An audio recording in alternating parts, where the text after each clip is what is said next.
मेरे प्रिय मित्रों, आइए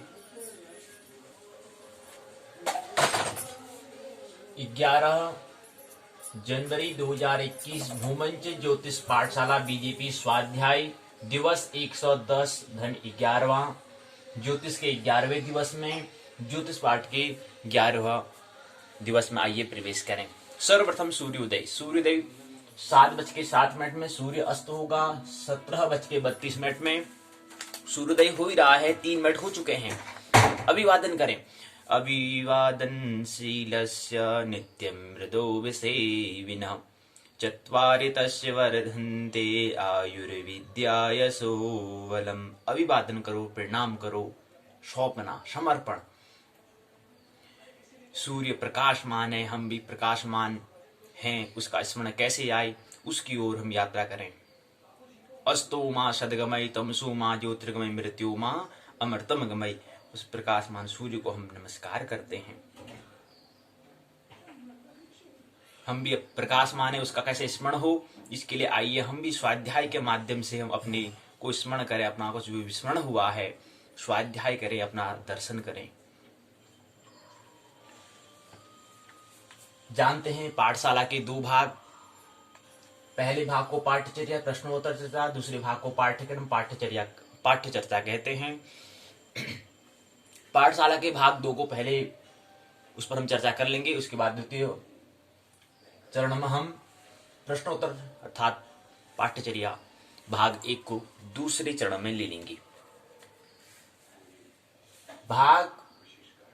पाठशाला का भाग 2 उत्तराखंड मुक्त विश्वविद्यालय हल्द्वानी के स्नातक द्वितीय वर्ष, विषय ज्योतिष व्यक्त करते हैं इसको। उसका कोड है JY201, जातक शास्त्र और फलादेश के सिद्धांत। पुस्तक का नाम। पहला प्रश्न पत्र है द्वितीय वर्ष का, स्नातक द्वितीय वर्ष का पहला प्रश्न पत्र। खंड 4 चौथे खंड में हम प्रवेश किए हैं। चौथे खंड की आज तीसरी और चौथी इकाई को हम लेंगे। चौथे खंड का नाम है दशा फल विचार। दशा क्या है, स्टेटस स्थिति क्या है, सिचुएशन से क्या है, कंडीशन क्या है, उसकी दशा पर हम उसके परिणाम क्या होता है, पहले दशा क्या है फिर उसका फल क्या होता है, उस पर हम विचार कर रहे हैं, उस पर हम थिंकिंग कर रहे हैं, उस पर हम सोच कर रहे हैं, विचार कर रहे हैं। थॉट्स, विचार करना, थिंकिंग, थॉट्स हो रहा है, चिंतन करना उसमें। इकाई तीसरी चौथी, तीसरी इकाई का नाम है योगिनी दशा।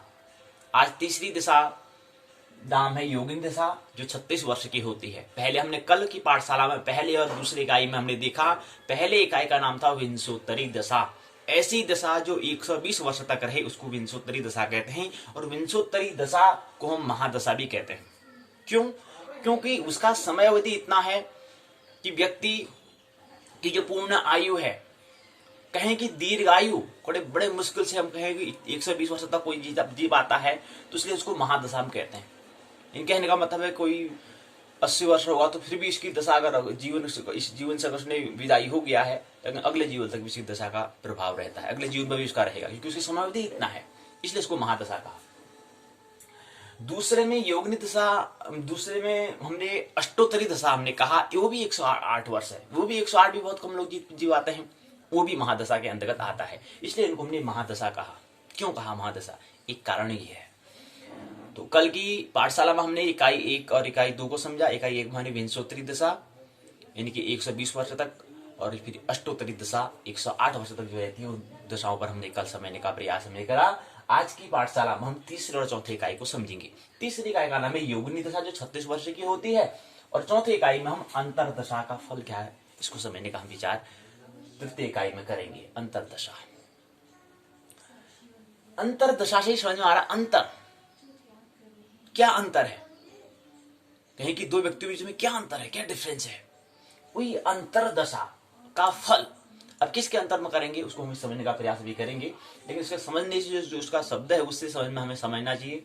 जैसे हम योगिनी कह रहे हैं तो योग दशा, कुछ योग हो रहा है, योग से योगिनी शब्द बना है, उसका फल क्या है इसको समझने का प्रयास 36 वर्ष का होता है।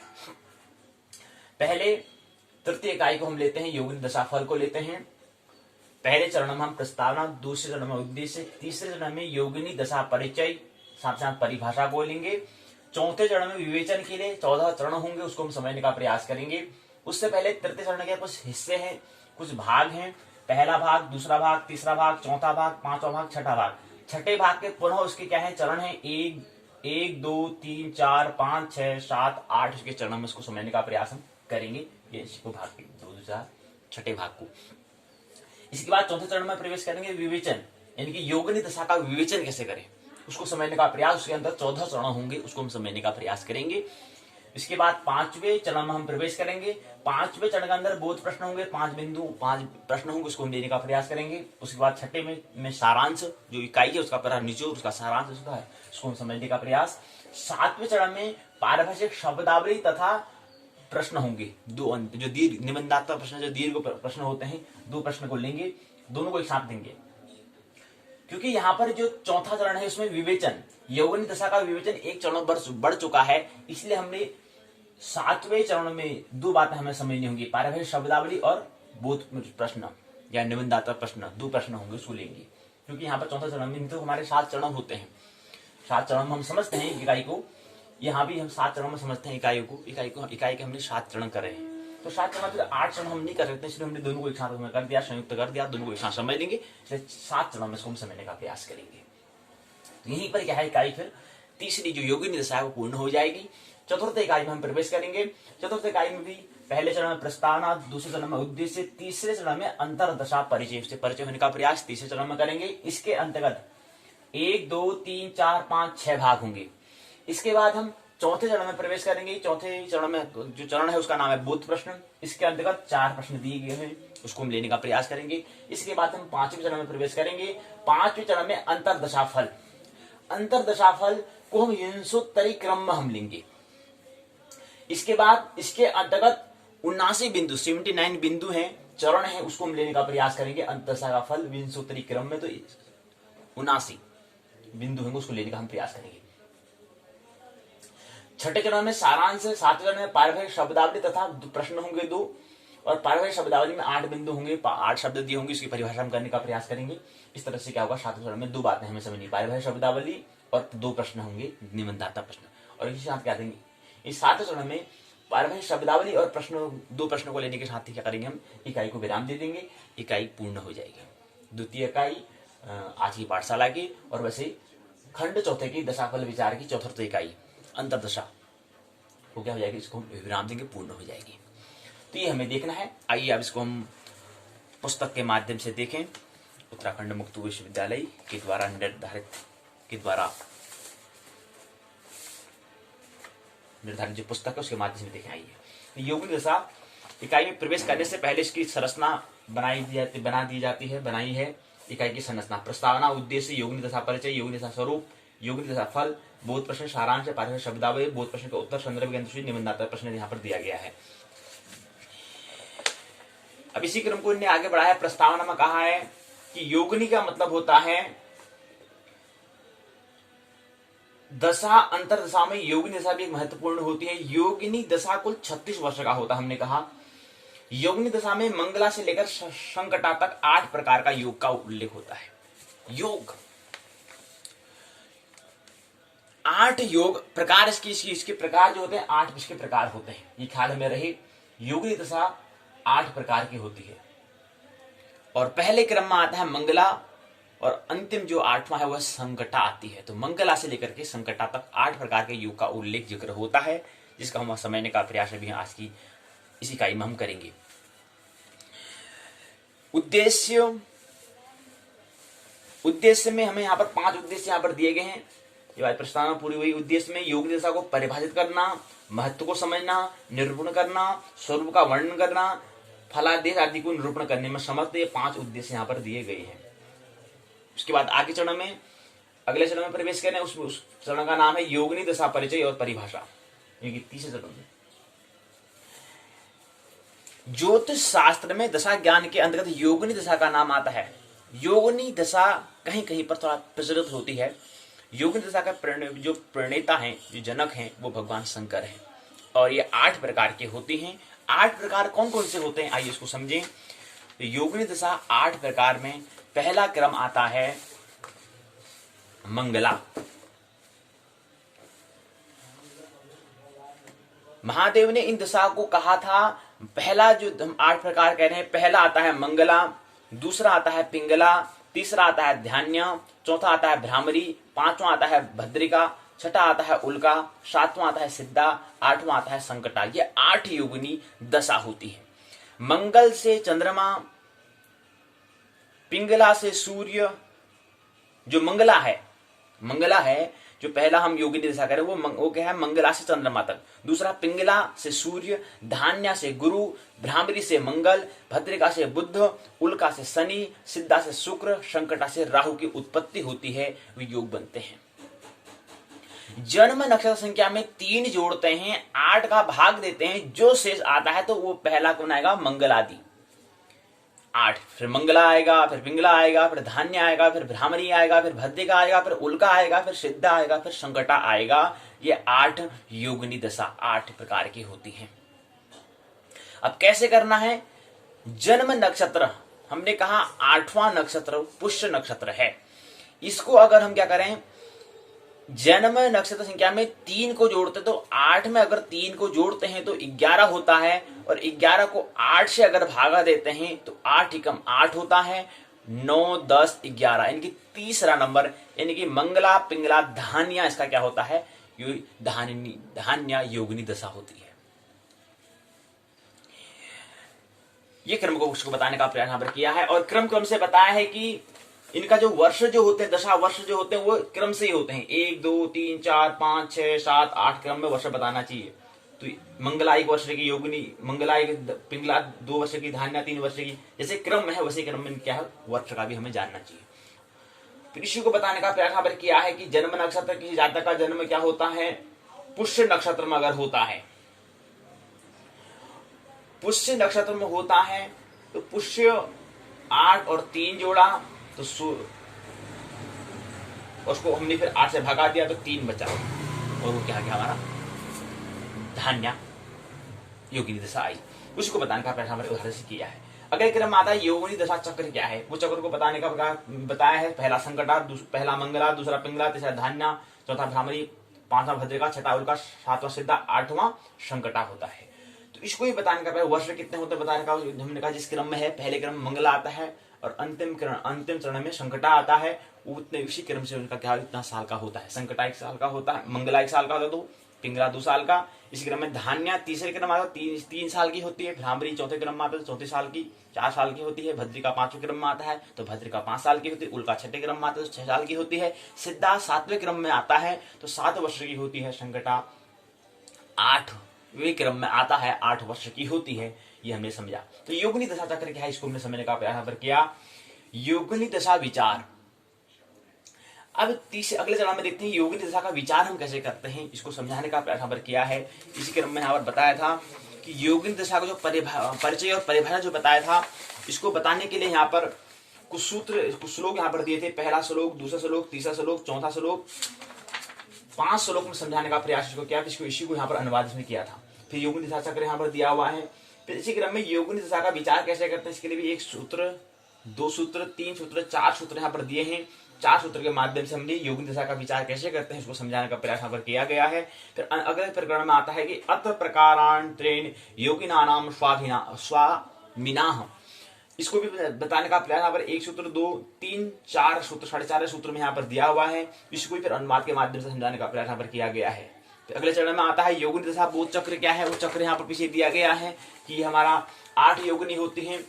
मंगला पहले क्रम में आता है, मंगला से पिंगला, धान्या, भ्रामरी, भद्रिका, उल्का, सिद्धा, 8 संकटा, ये 8 क्या है योगिनी दशा होती है। इनके स्वामी क्या होते हैं, मंगला के स्वामी जो होते हैं चंद्रमा होते हैं, पिंगला का सूर्य, धान्य का गुरु, भ्रामरी का मंगल।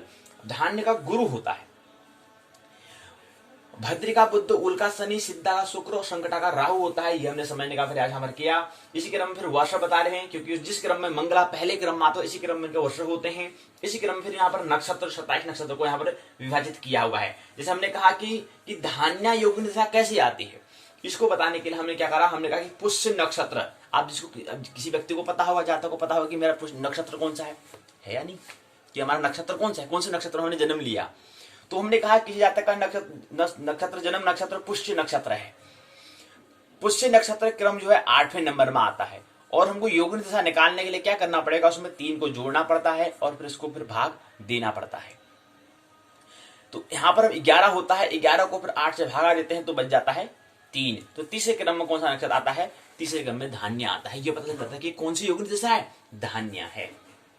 योगिनी दशा को हम ऐसे निकालते हैं, ऐसे हम गणना करते हैं, ये हमने देखा और यहाँ पर बताया है। इसी क्रम में यहाँ पर जो हम चक्र कह रहे हैं वहां पर यही बताया है। अगर किसी व्यक्ति को अगर पता नहीं है तो पुष्य नक्षत्र वाला का ये हो, विशाखा नक्षत्र का ये होगा। पुष्य नक्षत्र हो, विशाखा नक्षत्र हो, शतभिषा नक्षत्र हो, तीनों जन्म, तीनों जातक के अगर नक्षत्र अगर पुष्य विशाखा और शतभिषा है तो उनका जो योगिनी दशा होगी वो धान्य होगी। तीसरी जो 8 प्रकार की जो कह रहे हैं तो उसके तीसरे नंबर में जो धान्य योगिनी दशा आती है वो इसकी योगिनी दशा है। और योगिनी दशा कितने वर्ष, 36 वर्ष की होती है, ये हमें ख्याल रहना चाहिए। और ये योगिनी दशा हम 36 वर्ष कह रहे हैं कि 7 दूना 14 1 15 15 21 26 30 और 36। तो कहने का मतलब है कि जो हम मंगला, पिंगला, धान्या, भ्रामरी, भद्रिका, उल्का, सिद्धा, संकटा कह रहे हैं ये 36 होते हैं और इन सभी को योग करते तो 36 वर्ष आता है। तो इस हिसाब से 36 वर्ष की योगिनी दशा होती है, ये हमने देखा। जिस हिसाब से हम विवाह के लिए अष्टवर्ग करते हैं वहां पर भी ऐसी, वहां पर भी 8 वर्ग हम देखते हैं और उनका योग 36 आता है। वहां पर भी गुण इसी प्रकार से होते हैं जैसे क्रम यहाँ पर दिया है, मंगला पिंगला का क्रम जो बताया है, ऐसे वहां पर भी जब हम विवाह में देखते तो वहां पर अष्टवर्ग देखते तो वहां पर भी 36 गुण देखते हैं। विवाह के लिए कम से कम 18 गुण मिलने चाहिए, वहां देखते तो उसी क्रम में यहाँ पर भी 36 होता है। तो उसी क्रम में यहाँ पर भी दिया है 36 गुण। इस प्रकार से हमने कहा कि योगिनी दशा कितने वर्ष की होती है, 36 वर्ष की होती है। और कैसे होती है, क्योंकि मंगला 1 वर्ष, पिंगला 2 वर्ष, धान्या 3 वर्ष, भ्रामरी 4 वर्ष, भद्रिका 5 वर्ष, उल्का 6 वर्ष, सिद्धा 7 वर्ष, संकटा 8 वर्ष। और इनका सभी का अगर योग करते हैं, अगर इसको जोड़ते हैं, इसका योग करते हैं तो हमारा क्या आएगा, 36 वर्ष आता है। ये हमने समझा। इसी को फिर समझाने का प्रयास यहाँ पर किया है कि अगर हम जन्म नक्षत्र रेवती से आद्रादि क्रमशः राहु की दशा वर्तमान क्या है वो बताने का प्रयास यहाँ पर किया गया है। इसी क्रम को यहाँ पर बात को समझाने का प्रयास यहाँ पर किया गया है। फिर अगले चरण में आते हैं, अगले चरण में आता है कि योगिनी के महादशा और अंतर्दशा का कोष्ठक क्या होते हैं। मंगला दशा 1 वर्ष की, अंतर्दशा हमने योगिनी दशा कहा कि 8 प्रकार की हमने कहा होती है। उसमें पहला क्रम मंगला दशा आता है, 1 वर्ष की होती है वो, उसकी अंतर्दशा को समझाने का प्रयास यहाँ पर किया गया है। ये अंतर्दशा में बताने का प्रयास योगिनी, मंगला, पिंगला, धान्य, भ्रामरी, भद्रिका, उल्का, सिद्धा, संकटा बताया है, वर्ष बताया है, मास बताया है, दिन बताया है।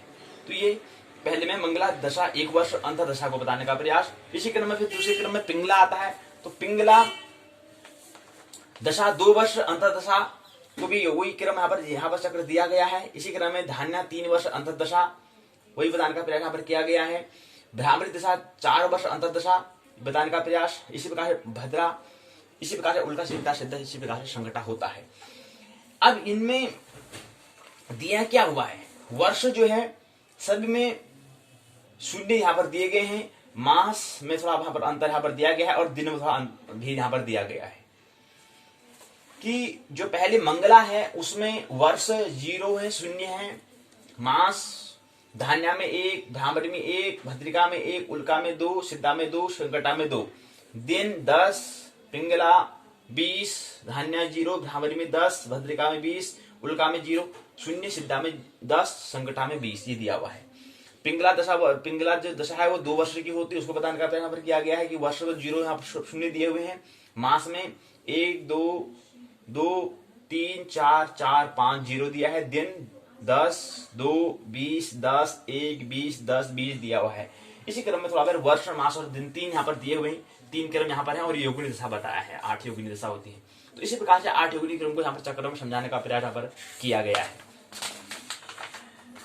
छठे नंबर में फिर उल्का है, फिर सिद्धा है, फिर संकटा है। फिर इसी क्रम में अगले क्रम में आए, चौथे चरण में आते हैं वही योगिनी दशा फल विवेचन, जो हम कह रहे हैं विवेचन करना। 14 चरण यहाँ पर दिए गए हैं, उसको समझेंगे। तो पहले क्रम में आता है मंगला योगिनी दशा फलम।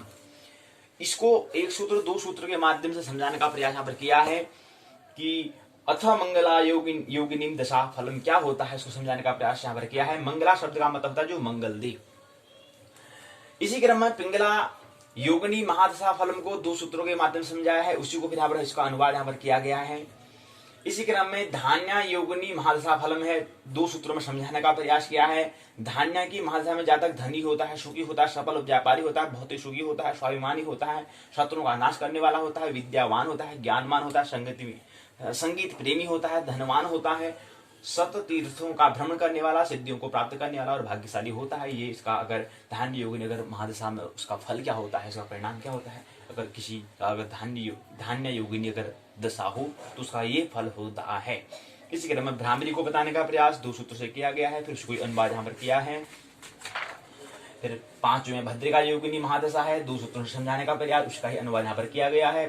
6ठे क्रम में उल्का योगिनी महादशा फलम, 2 सूत्रों से समझाने का प्रयास, उसका यहाँ पर अनुवाद किया गया है। इसी क्रम में सिद्धा योगिनी महादशा 2 सूत्रों में समझाने का प्रयास, उसी का ही अनुवाद यहाँ पर दिया गया है। 8वें में संकटा योगिनी महादशा फलम है, 2 सूत्रों में समझाया है, उसका यहाँ पर अनुवाद किया गया है। अब संकटा मतलब बता संकट को देने वाली जो होती है, संकटा उसका नाम पड़ता है।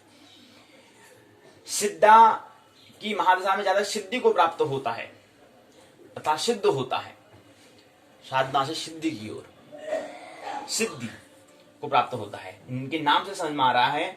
और इसी क्रम में उल्का महादशा में ज्यादा मान सम्मान, आर्थिक गाय, वाहन, व्यापार और वस्तुओं की हानि होती है, समझाने का प्रयास। तो ये 8 प्रकार की योगिनी दशा होती है, उसके माध्यम से हम समझ रहे हैं कि 8 प्रकार की योगिनी दशा होती है और क्रम से उनके कितने वर्ष होते हैं, तो कुल मिलाकर 36 वर्ष का योगिनी दशा होती है। इसी क्रम में यहाँ पर बोध प्रश्न पूछे गए हैं। 5वें चरण में बोध है, पहला योगिनी दशा कुल कितने वर्ष की होती है? सीधी सी बात है 36 वर्ष की होती है। योगिनी दशा सर्वप्रथम किसके द्वारा कहा गया? विष्णु, ब्रह्मा, प्रजापति, शिव के द्वारा कहा गया था। सिद्धा से उत्पत्ति है बुद्ध की, मंगल की, शुक्र की, सूर्य की। सिद्धा से किसकी उत्पत्ति होती है? सिद्धा से उत्पत्ति है बुद्ध की है, मंगल की है, शुक्र की है, सूर्य की। इसी क्रम में योगिनी दशा फल क्रम में पिंगला के पश्चात आता है, क्या आता है? भ्रामरी आता है, मंगला आता है, सिद्ध आता है, धान्य आता है। मंगला का मतलब होता है जो मंगल करने वाली हो या अमंगल करने वाली हो या शिवविपत्ति को लाने वाली हो, सुख प्रदान करने वाली। कौन सी होता है? मंगल करने वाला। तो इस प्रकार से यहाँ पर 5 प्रश्न पूछे गए हैं। 2 प्रश्नों को हमें अभी और समझने हैं और 3 प्रश्नों को हमने समझ लिया है, ये हमें ख्याल ले। अगले क्रम में आता है अगला चरण, दशाफल विचार के लिए मौलिक नियम कुछ होते हैं। पराशरी नियम का यहाँ पर जिक्र किया है, लघु पराशरी विद्याधरी पराशरी नियम का उल्लेख यहाँ पर जिक्र किया गया है। मौलिक व प्रारंभिक सूत्र यहाँ पर दिए हैं जो समस्त फल का आधार यहाँ पर देते हैं। पहला है शुभ फलप्रद दशा विचार, इसके अंतर्गत जो चरण 10वां है, इसमें इसको समझाने का जो हम कह रहे हैं शुभ फलप्रद दशा विचार जो है उसको 1, 2, 3, 4 बिंदु में समझाने का प्रयास यहाँ पर किया है। शुभ फल दशा विचार, दशा फल विचार के लिए मौलिक नियम के अंतर्गत जो हम कह रहे हैं। उसके बाद शुभ फल प्रद विचार दशा विचार है। शुभ फल प्रद दशा विचार को 4 बिंदु में समझाने का प्रयास।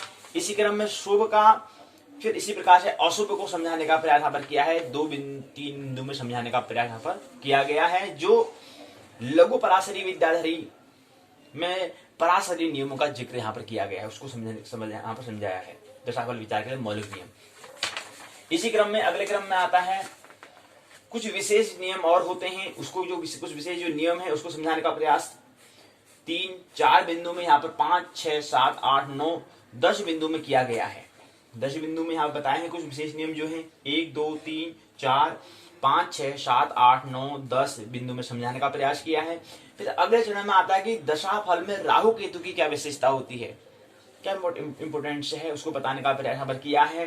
कि इसको समझाने के लिए दशाफल में राहु केतु की विशेषता क्या है, इसके लिए 1, 2, 3, 4, 5 बिंदु में इसको समझाने का प्रयास यहाँ पर किया गया है। इसी क्रम में अगला चरण आता है अंतर दशाफल विचार।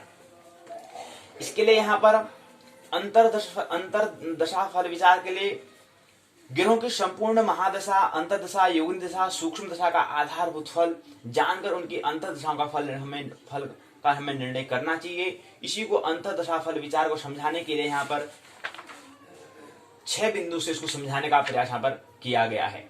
1 बिंदु, 2, 3, 4, 5, 6 बिंदु समझाने का प्रयास यहाँ पर किया है। छठे चरण में प्रवेश करें। छठे चरण में आता है इस इकाई का सारांश में, इसको आइए समझें। सारांश में हमने ये समझा कि योगिनी दशाओं के बारे में हम यहाँ पर समझने का प्रयास कर रहे हैं। इसके जो इसका जिक्र जो करा है, जो जनक जो हैं वो महादेव हैं, देवादिदेव महादेव हैं। इस दशा को उन्होंने कहा था 8 प्रकार की योगिनी दशा होती है। पहले क्रम में मंगला आती है, दूसरे क्रम में पिंगला, तीसरे क्रम में धान्या, चौथे क्रम में भ्रामरी, पांचवें क्रम में भद्रिका, छठे क्रम में उल्का, सातवें क्रम में सिद्धा, आठवें क्रम में संकटा। ये 8 योगिनी दशा होती हैं। और क्रम क्रम से पहले क्रम में मंगला, पिंगला, धान्या, भ्रामरी, भद्रिका, उल्का, सिद्धा, संकटा। इसी क्रम में 1 2 3 4 5 6 7 8 वर्ष का इनका क्या होता है, दशा होती है। और इन सभी का अगर हम योग करते हैं, जोड़ करते हैं तो 36 वर्ष होते हैं। तो हम कहेंगे कि योगिनी दशा कितने वर्ष की होती है, 36 वर्ष की होती है। कहीं कहीं प्रांतों में इसको प्रचलन में है, कहीं कहीं इसका प्रचलन में नहीं है, लेकिन विंशोत्तरी दशा और अष्टोत्तरी दशा प्रचलन में है, ये हमें ख्याल नहीं। और हमने कहा कि विंशोत्तरी दशा क्या है, विंध्य से लेकर के उत्तरी दिशा में क्या है, विंशोत्तरी दशा का जिक्र होता है। और विंध्य से लेकर के दक्षिण की दिशा में अष्टोत्तरी दशा का प्रचलन है। इसके क्रम में अगला हमने मंगला से चंद्रमा का जन्म होता है, पिंगला से सूर्य का, धान्या से गुरु का, भ्रामरी से मंगल का, भद्रिका से बुध का, उल्का से शनि का, सिद्धा से शुक्र का, संकटा से राहु का उत्पत्ति होती है। हमने समझा जन्म नक्षत्र में अगर 3 को हम जोड़ते हैं, 8 से भागा देते हैं, जो शेष आता है वह हमारा क्या होगी, योगिनी दशा होगी। जैसे हमने बताने का प्रयास किया कि पुष्य किसी जातक का क्या जन्म नक्षत्र पुष्य नक्षत्र है, और पुष्य नक्षत्र जो है 8वें नंबर में आता है। इसमें अगर हम 3 को जोड़ते हैं तो 8 11 होता है, भागा देंगे 8 से तो बच जाएगा 3, शेष जो रह जाता है। तो शेष जो तीसरे नंबर में आता है वो पहले में मंगला, दूसरे में पिंगला, तीसरे क्रम में धान्य आता है, ये हमें ख्याल रहे। तो योगिनी दशा कौन सी रहेगी, पुष्य नक्षत्र में जो जातक का जन्म हुआ, जिस व्यक्ति का जन्म हुआ है उसकी योगिनी दशा धान्या होगी। इसी क्रम में अन्य 26 नक्षत्र जो हैं उसका हमें जिक्र, उसको हमें समझना चाहिए। इसी क्रम से ये बता दिया कि प्रत्येक वर्ष का 1 वर्ष का होता है। जन्मकालीन भयात भोगों के द्वारा दशा के भुक्त भोग्य वर्ष आदि का साधन हमें करना चाहिए। ये ज्योतिष जो शास्त्र जो हम कह रहे हैं, जो विज्ञान जो अध्यात्म हम कह रहे हैं, इसमें हमें दशा का ज्ञान हमें परम आवश्यक होना चाहिए। दशा क्रम में विंशोत्तरी दशा का हमें विशेष ख्याल होना चाहिए, अष्टोत्तरी दशा का हमें विशेष ख्याल होना चाहिए। इसके बाद फिर योगिनी दशा का भी हमें उसका विशेष हमें ख्याल रहना चाहिए। प्रचलन के आधार पर दृष्टिकोण में सर्वाधिक जो दशा है वो विंशोत्तरी दशा और अष्टोत्तरी दशा का भी विचार किया जाता है, परंतु भारतवर्ष के कई प्रांतों में योगिनी दशा का भी क्या है, जिक्र किया जाता है, उसका भी प्रचलन में है। सर्वाधिक दशाओं का उल्लेख जो है विरध पराशर होरा शास्त्र में, जो उसके जो प्रणेता जो हैं आचार्य पराशर जी हैं, उनने किया है। यहाँ पर हमने योगिनी दशा को समझने का प्रयास यहाँ पर किया। पारभाषिक शब्दावली में विंशोत्तरी दशा किसे कहते हैं, कृतिका आदि नक्षत्र से जन्म नक्षत्र तक गणना कर किया जाने वाला दशा को विंशोत्तरी दशा हम कहेंगे। ये 120 वर्ष की होती है, यह हमें ख्याल रहे। इसी क्रम में दूसरा जो शब्दावली है अष्टोत्तरी है। तो ये सारांश मैंने बात देखी। फिर अगले क्रम में आता है पारभाषिक शब्दावली, और यहाँ पर जो निबंधात्मक प्रश्न होंगे दोनों को एक साथ ले लेंगे, तो साथ में हम ये बात को समझेंगे। तो इसमें दूसरा अष्टोत्तरी दशा 108 वर्ष की होती है, विंध्य से लेकर दक्षिण में ये प्रचलित है, और ये विंध्य से लेकर के उत्तर दिशा में प्रचलित है। योगिनी दशा 36 वर्ष की होती है, हमने देखा त्रिकोण में त्रिकोण का स्वामी अखिल मतलब संपूर्ण स्वजन मतलब अपने लोग, त्रिकोण में स्थित उच्चाभिलाषी उच्च की चाह रखने वाला, स्वनामानुसार अपने नाम के अनुसार। बहुत प्रश्न जो पीछे उसके उत्तर यहाँ पर दिए गए हैं, संदर्भ ग्रंथ सूची। इस ग्रंथ के आधार पर इसको और अच्छा बना सकते हैं, यहाँ कर सकते हैं इस प्रकरण को, इस प्रसंग को, इस टॉपिक को। फिर निबंधात्मक प्रश्न यहाँ पर दिए हैं, पहला और दूसरा। पहला प्रश्न है योगिनी दशा का उल्लेख करते हुए फलादेश का कर्तव्य आदि का विस्तार पूर्वक उल्लेख करो, जिक्र करो।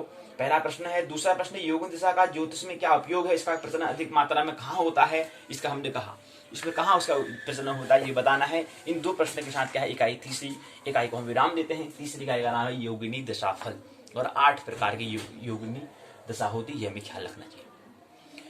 आइए इसी क्रम में हम इकाई चौथे में प्रवेश करें, उसका नाम है अंतर्दशाफल। अंतर्दशाफल इकाई की संरचना,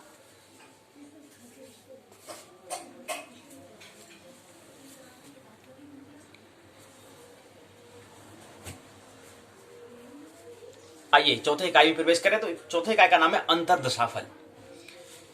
इकाई की रूपरेखा जो है, इसकी संरचना जो है, प्रस्तावना, उद्देश्य, अंतर्दशा, परिचय, अंतर्दशा के परिभाषा, स्वरूप, अंतर्दशा, फल, बोध प्रश्न, सारांश, परिभाषा, शब्दावली, बोध प्रश्न का उत्तर, संदर्भ सूची, निबंधात्मक प्रश्न, इसकी संरचना है इकाई की। अब इसी संरचना को आइए विस्तार से देखें। यह है प्रस्तावना। यहां पर हमने कहा कि जातक के जन्मोपरांत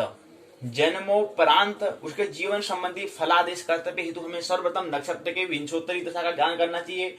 उसके बाद दूसरे चरण में अंतर्दशा का ज्ञान हमें करना चाहिए। अंतर्दशा से मतलब होता है कि किसी ग्रह की, अब अंतर्दशा हम कह रहे हैं, इसका मतलब, इससे क्या मतलब होता है, इसका तात्पर्य क्या है, इसका अर्थ क्या है कि इसका तात्पर्य है कि किसी ग्रह की दशा में उसके अंतः अर्थात भीतर चल रही दशा। अब हमने कहा अंतः अर्थात भीतर चल रही दशा, जैसे समझाने का प्रयास, सूर्य की दशा 6 वर्ष की होती है। 6 वर्षों में सभी ग्रहों की पृथक पृथक अंतर्दशा होती है, जिसका ज्ञान हम जातक के जीवन, व्यक्ति के जीवन संबंधी फलादेश कर्तव्य में सूक्ष्मता का ज्ञान करते हैं। इससे पहले इकाई में हमने विंशोत्तरी दशा का फल देखा, अष्टोत्तरी दशा फल देखा, योगिनी दशा फल देखा। अब हम समझने का प्रयास करेंगे अंतर्दशा, उसका साधन, उसकी गणना कैसे करते हैं, उसका फलादेश कैसे किया जाता है, भविष्य में उसका दर्शन, उसका फल का बारे में जो उसका दर्शन कैसे कराया जाता है, इसको समझने का प्रयास हम इस इकाई में करेंगे। अंतर्दशा फल को समझने का प्रयास करेंगे, नामक इकाई चतुर्थ इकाई में करेंगे। उद्देश्य, परिभाषा, महत्व, निरूपण, स्वरूप का वर्णन, फलादेश आदि को निरूपण करने में समर्थ होंगे। इनकी 5 उद्देश्य यहाँ पर दिए गए हैं। अगले तीसरे चरण में अंतर्दशा का परिचय होंगे, परिभाषा और दशाफल। 3 बातों को हम यहाँ पर समझेंगे कि इसकी परिचय क्या होता है, इसकी परिभाषा क्या होती है, इसका दशाफल क्या होता है, ये हमें समझना है।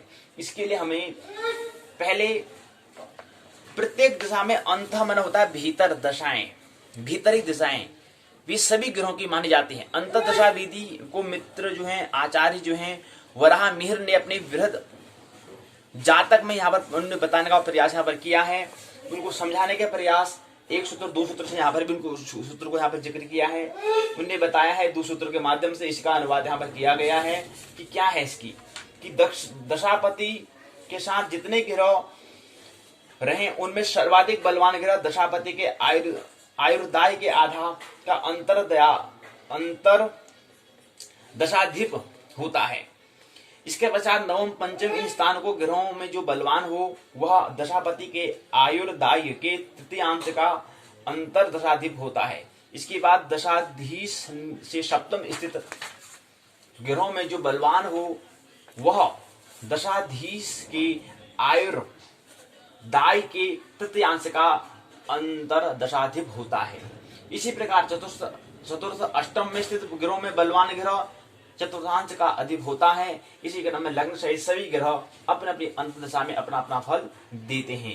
यदि एक स्थल में अनेक ग्रह हो तो उनसे जो अधिक बलवान हो वही अंश का पाचक होता है। इससे यह स्पष्ट होता है जहां पर दशापति से प्रथम, चतुर्थ, पंचम, सप्तम, अष्टम और नवम स्थान में कोई ग्रह न रहे तो उस ग्रह की दशा में अंतर्गत अन्य ग्रह की अंतर्दशा नहीं होती है, परंतु वही ग्रह अंतर्दशाधिप भी हो जाता है।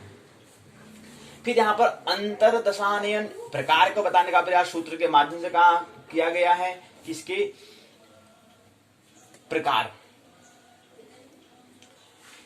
वर्ष संख्या के योग से भाग देने पर लब्धि पृथक पृथक अंतर्दशा वर्षा विद्यमान होते हैं। इसी क्रम में इसी प्रकार अंतर्दशा में प्रत्यंतर ज्ञात करना अभिष्ट हो तो अंतर्दशा मान को प्रत्येक ग्रह के दशा वर्ष में गुणा कर सभी ग्रहों के दशा वर्ष योग में भाग देने से लब्धि पृथक पृथक प्रत्यंतदशा होती है।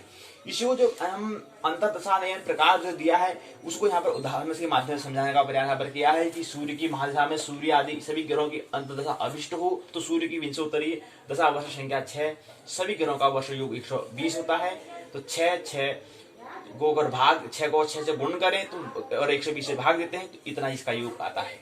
इसी प्रकार चंद्रमा का, इसी प्रकार मंगल, इसी प्रकार राहु, इसी प्रकार गुरु, इसी प्रकार शनि, इसी प्रकार बुध, इसी प्रकार केतु, इसी प्रकार शुक्र, इन ग्रहों का यहाँ पर दिया हुआ है। 1 2 3 4 5 6 7 8 9 ग्रहों का यहाँ पर दिया गया है। उनका यहाँ पर अंतर वर्ष यहाँ पर दिए हैं। सभी ग्रहों का योग 120 होता है, ये हमें ख्याल रखना चाहिए। इसी क्रम में अगला प्रश्न आता है सूर्य की महादशा में सूर्य आदि का अंतर। सूर्य की महादशा में सूर्य आदि का अंतर क्या है, क्योंकि हम अंतर दशा की हम बात कर रहे हैं तो इसको समझाने का प्रयास यहाँ पर चक्र के माध्यम से यहाँ पर किया गया है। ग्रह सूर्य चंद्र मंगल राहु गुरु शनि बुध केतु शुक्र हैं। वर्ष यहाँ पर दिए गए हैं 0 यहाँ केतु शुक्र का एक वर्ष है, बाकी शेष का वर्ष 0 यहाँ पर दिया गया है। मास यहाँ पर तीसरा छठा चौथा 10वां 9वां 11वां 10वां चौथा और दिन 18 0 6 24 18 12 6 6 0। अब इसी प्रकार से अन्य ग्रहों की दशा का भी हमें आयनन हमें करना चाहिए। इसी क्रम में अंतर दशा क्रम दिया हुआ है, एक सूत्र के माध्यम से समझाया, उससे यहाँ पर अनुवाद किया। फिर अगले चरण में चार आदि दशाओं में ग्रहों की अंतर दशा क्या होती है, इसी को समझाने का प्रयास 2 सूत्रों के माध्यम से किया गया है। इसी को भी फिर इसका अनुवाद यहाँ पर कर दिया गया है। अगले चरण में प्रवेश करें। अगले चरण में आता है राशियों का अंतर दशा का साधन करना, मतलब गणना करना, कैसे गणना की जाती है उसको बताने का प्रयास इस सूत्र के माध्यम से किया गया है कि राशियों का जो दशा वर्ष हो उसमें 12 से अगर गुणा करते हैं जो लब्धि आता है उतना ही प्रत्येक राशि का क्या होता है अंतर दशा होता है, ये हमें ख्याल रखना चाहिए। इसी प्रकार अंतर दशा वर्ष में अनुपात में प्रत्यंत दशा का हमें ज्ञान करना चाहिए, ज्ञान हमें करना चाहिए, ये हमें ख्याल रहना चाहिए। इसी क्रम में यहाँ पर बहुत प्रश्न पूछे गए हैं। पहले में पूछा कि अंतर दशा का मतलब होता है अंतः दशा, ऊपरी दशा, प्रचलित दशा या व्यतीत दशा। अंतः दशा समस्त ग्रहों का कुल दशा वर्ष कितना होता है, समस्त ग्रहों का कुल दशा वर्ष 120 वर्ष होता है, ये हमें ख्याल रहना चाहिए। 100 वर्ष होता है, 200 वर्ष होता है, 130 वर्ष होता है कि 120 वर्ष होता है, तो 120 वर्ष होता है। चौथा जो विकल्प है वो उसको हम स्टिक करेंगे, उसको सही कहेंगे, वो सही है, वो उचित है, वो सत्य है। सूर्य के ग्रह की महादशा में सूर्य का अंतर होता है, ये बताने का प्रयास पर किया है। पहला दूसरा तीसरा चौथा ये प्रश्न को हम तैयार करेंगे। और चौथा प्रश्न है सूर्य की महादशा में सूर्य का अंतर दशा होता है, ये प्रश्न भी हमें तैयार करना है। इसी क्रम में अगले क्रम में बढ़े तो पांचवें चरण में आता है अंतर दशाफल विंशोत्तरी क्रम में, यानी कि हम यहाँ पर बात कर रहे हैं, यानी कि दूसरी इकाई की हम 5वें चरण में अंतर दशाफल विंशोत्तरी क्रम में यहाँ पर हम पहुंचे हैं। इसके अंतर्गत 79 चरण में इसको समझने का हम प्रयास करेंगे। तो पहले चरण में आता है कि सूर्य की दशा में सूर्य की अंतर दशा का फल क्या होता है। सूर्य की दशा में सूर्य की अंतर दशा का फल क्या है, परिणाम क्या है, इसको बताने का प्रयास पहले सूत्र, दूसरे सूत्र, 3 सूत्र के माध्यम से किया गया है और उसी को ही फिर सूत्र को अनुवाद यहाँ पर कर दिया गया है। तो ये सूर्य की दशा में सूर्य की अंतर दशा का फल क्या होता है, इसको बताने का प्रयास यहाँ पर किया गया है। इसी क्रम में अगला चंद्र अंतर दशा फल को बताने का प्रयास, दूसरे क्रम में चंद्रमा आता है, चंद्र ग्रह आता है, उसको बताने का प्रयास यहाँ पर 1 सूत्र, 2 सूत्र, 3 सूत्र के माध्यम से किया है। उसी को ही फिर यहाँ पर अनुवाद किया गया है हिंदी में।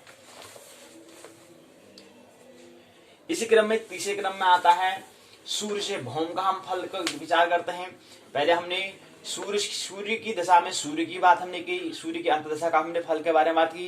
फिर सूर्य की दशा में चंद्रमा की हम अंतदशा का फल की हम बात कर रहे हैं। इसी क्रम में सूर्य की दशा से अब भौम अर्थात मंगल की, फिर इसी क्रम में हम राहु की, इसी क्रम में फिर हम बात करेंगे गुरु की, शनि की, बुध की, केतु की और शुक्र की हम बात करेंगे। ये हम बात हमें समझनी है।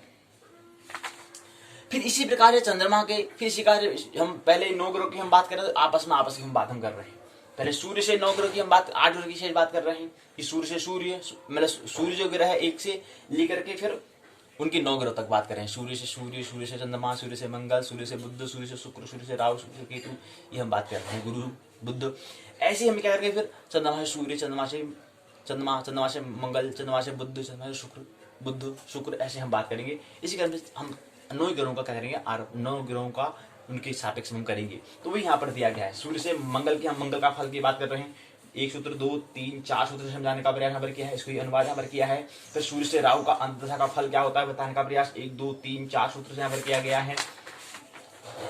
फिर इसी क्रम में 4.5 सूत्र में, फिर इसी क्रम में सूर्य से गुरु की अंतदशा का फल 1 2 2.5 सूत्र में बताया है, उसका अनुवाद यहाँ पर किया है। फिर इसी क्रम में सूर्य से शनि की बात की गई है, 1 2 3 सूत्रों में बताया है, उसका अनुवाद यहाँ पर कर दिया गया है। तो इसी क्रम में अगला क्रम जो आता है सूर्य से बुध की अंतर्दशा का फल की हम बात करें 1 2 3 सूत्रों में यहाँ पर बताने का प्रयास यहाँ पर और 2.5 सूत्र में किया गया है, इसका अनुवाद यहाँ पर कर दिया गया है। इसी क्रम में सूर्य से केतु के अंतर्दशा का फल 2 सूत्र के माध्यम से किया है, उसका यहाँ पर अनुवाद कर दिया गया है। इसी क्रम में सूर्य से शुक्र के का फल दशा का फल की हम बात कर रहे हैं, 1 2 3 4 सूत्र में बताया है, उसका ही अनुवाद यहाँ पर करा है, उसको हिंदी में बताने का प्रयास यहाँ पर किया गया है। फिर इसी क्रम में चंद्रमा की दशा को चंद्रमा के अंतदशा का फल की बात कर रहे हैं, तो इसको बताने का प्रयास एक सूत्र में, 2 ढाई सूत्र में बताया है, उसका ही अनुवाद यहाँ पर कर दिया गया है। इसी क्रम में फिर चंद्रमा की दशा में मंगल के अंत दशा का फल क्या होता है, 2 ढाई सूत्र में बताया है, अनुवाद करा है इसका ही। फिर इसी क्रम में राहु की दशा फल की विचार कर रहे हैं, तो 1 सूत्र में, 2 सूत्र में बताने का प्रयास, उसका ही अनुवाद किया है। इसी क्रम में फिर जीवंतर दशाफल के बारे में 1, 2, 3, 3.5 सूत्रों में बताने का प्रयास, उसका ही अनुवाद। इसी क्रम में शनि अंतर दशाफल को 1, 2, 3 सूत्रों में बताने का प्रयास यहाँ पर किया है, इसका ही अनुवाद यहाँ पर कर दिया गया है। इसी क्रम में चंद्रमा की दशा से बुध की अंतर्दशा का फल 1, 2, 3, क्योंकि हमने कहा था कि अंतर्दशा फल विंशोत्तरी क्रम में कर रहे हैं, तो 79 बिंदु यहाँ पर 79 चरण यहाँ पर दिए गए हैं। अभी हम 15वें चरण में, यानी कि 15वां चरण है चंद्रमा की दशा में बुध की अंतर्दशा का फल की हम बात कर रहे हैं। इस क्रम में 16 क्रम में केतु अंतर्दशा फल 2 सूत्र के माध्यम से अनुवाद। तीसरे क्रम में 17वें चरण में चंद्रमा की दशा में शुक्र अंतर्दशा फल 1, 2, 3 सूत्र में बताया, उसका ही अनुवाद यहाँ पर किया। फिर इसी क्रम में अगले क्रम में आता है कि भौम मंगल दशा में भौम अंतर्दशा का फल क्या होता है, 1, 2, ढाई सूत्र में किया गया है, इसका ही अनुवाद यहाँ पर कर दिया गया है। इसी क्रम में फिर राहु का दशाफल 2 ढाई सूत्र में बताया है, इसका ही अनुवाद यहाँ पर कर दिया गया है। फिर जीवांतर दशाफल क्या है, 1, 2 उसको बताया है कि जीवनधन अंतर दशाफल, जीवनधन अंतर दशाफल को बताने का प्रयास ढाई सूत्र में किया, इसका ही अनुवाद यहाँ पर कर दिया गया है।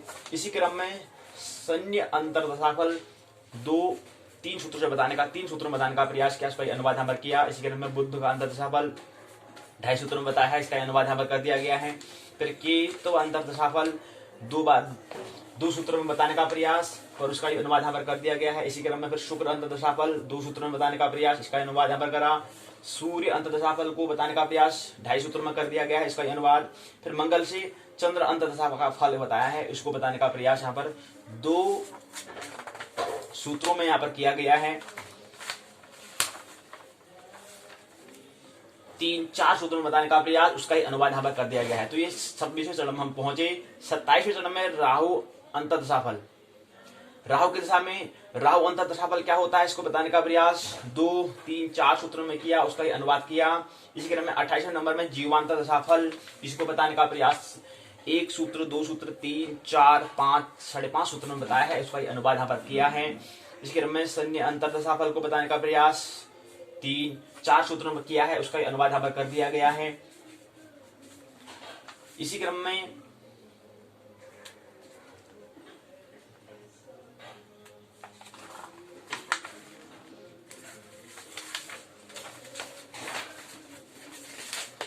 ये इसका अनुवाद बुद्ध का, यानी कि 30वें चरण में प्रवेश किए हैं। तो 30वें चरण में बुद्ध अंतर दशाफल को बताया है, 1 सूत्र, 2 सूत्र, 3, 4 सूत्र को, उसका ही अनुवाद। 31वें में केतु अंतर दशाफल 1, 2 ढाई सूत्र में बताया है, उसका ही अनुवाद यहाँ पर किया है। 32वें चरण में शुक्र अंतर दशाफल 2 ढाई सूत्र में बताया है, उसका ही अनुवाद। 33वें चरण में सूर्य अंतर दशाफल 1, 2 ढाई सूत्रों में बताया है, इसका अनुवाद। अगले क्रम में 34वें चरण में भौम अंतर दशाफल 1, 2 ढाई सूत्रों में बताया है, इसका अनुवाद यहाँ पर किया गया है। इसी क्रम में 35वें चरण में गुरु की महादशा में गुरु अंतर दशाफल क्या है, इसको बताने का प्रयास 3-3.5 सूत्रों में किया गया है, इसका अनुवाद। शनि अंतर दशाफल को बताने का प्रयास 2, 3, 4 सूत्रों में किया गया है, इसका अनुवाद। 37वें चरण में बुद्धांतर फल क्या होता है, उसको बताने का प्रयास यहाँ पर किया गया है, 2 सूत्रों, ढाई सूत्रों में यहाँ पर बताने का प्रयास यहाँ पर किया है। इसी क्रम में इसका अनुवाद। इसी क्रम में केतु अंतर दशाफल 2 सूत्र, 1.5 सूत्रों में बताया है, उसका अनुवाद यहाँ पर बताया है। इसी क्रम में शुक्र अंतर दशाफल क्या होता है, 1, 2, 3, 4 सूत्रों में बताया गया है, इसका अनुवाद यहाँ पर कर दिया गया है। 39वें चरण में यहाँ पर प्रवेश किए हैं। इसी क्रम में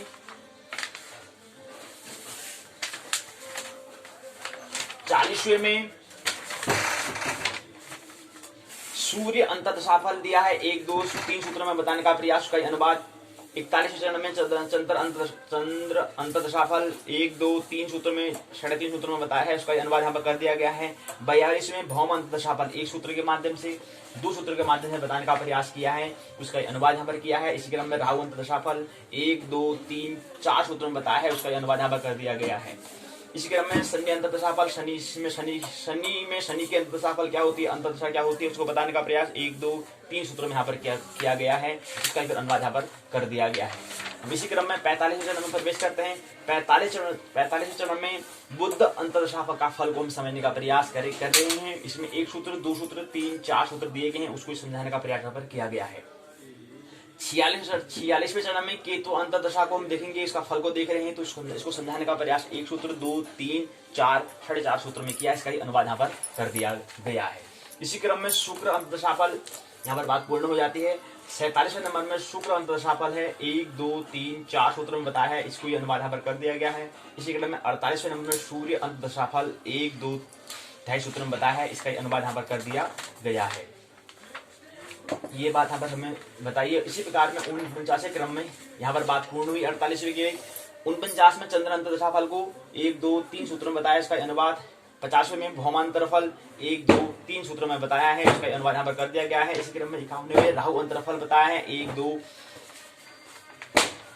2 सूत्रों में इसको बताया, इसका अनुवाद यहाँ पर कर दिया गया है। इसी क्रम में गुरु अंतर्दशा फल 52वें चरण में 1 2 3 3.5 सूत्रों में बताया है, इसका अनुवाद यहाँ पर कर दिया गया है। इसी क्रम में बुद्ध अंतर्दशा फल, बुद्ध में बुद्धांतर का फल क्या होता है, इसको समझने का प्रयास यहाँ पर किया गया है। इसी क्रम में बुद्ध से केतु अंतर्दशा फल क्या होता है, इसको समझाने का प्रयास यहाँ पर कर दिया गया है। यहाँ पर सूत्र का प्रयोग नहीं किया गया है, हिंदी में बताया है कि बुद्ध की महादशा हो तो बुद्ध की अंतर्दशा चल रही हो तो उसको बुद्ध में बुद्धांतर का फल क्या होता है, बुद्ध में केतु अंतर्दशा फल क्या होता है, इसको समझने का प्रयास यहाँ पर किया है।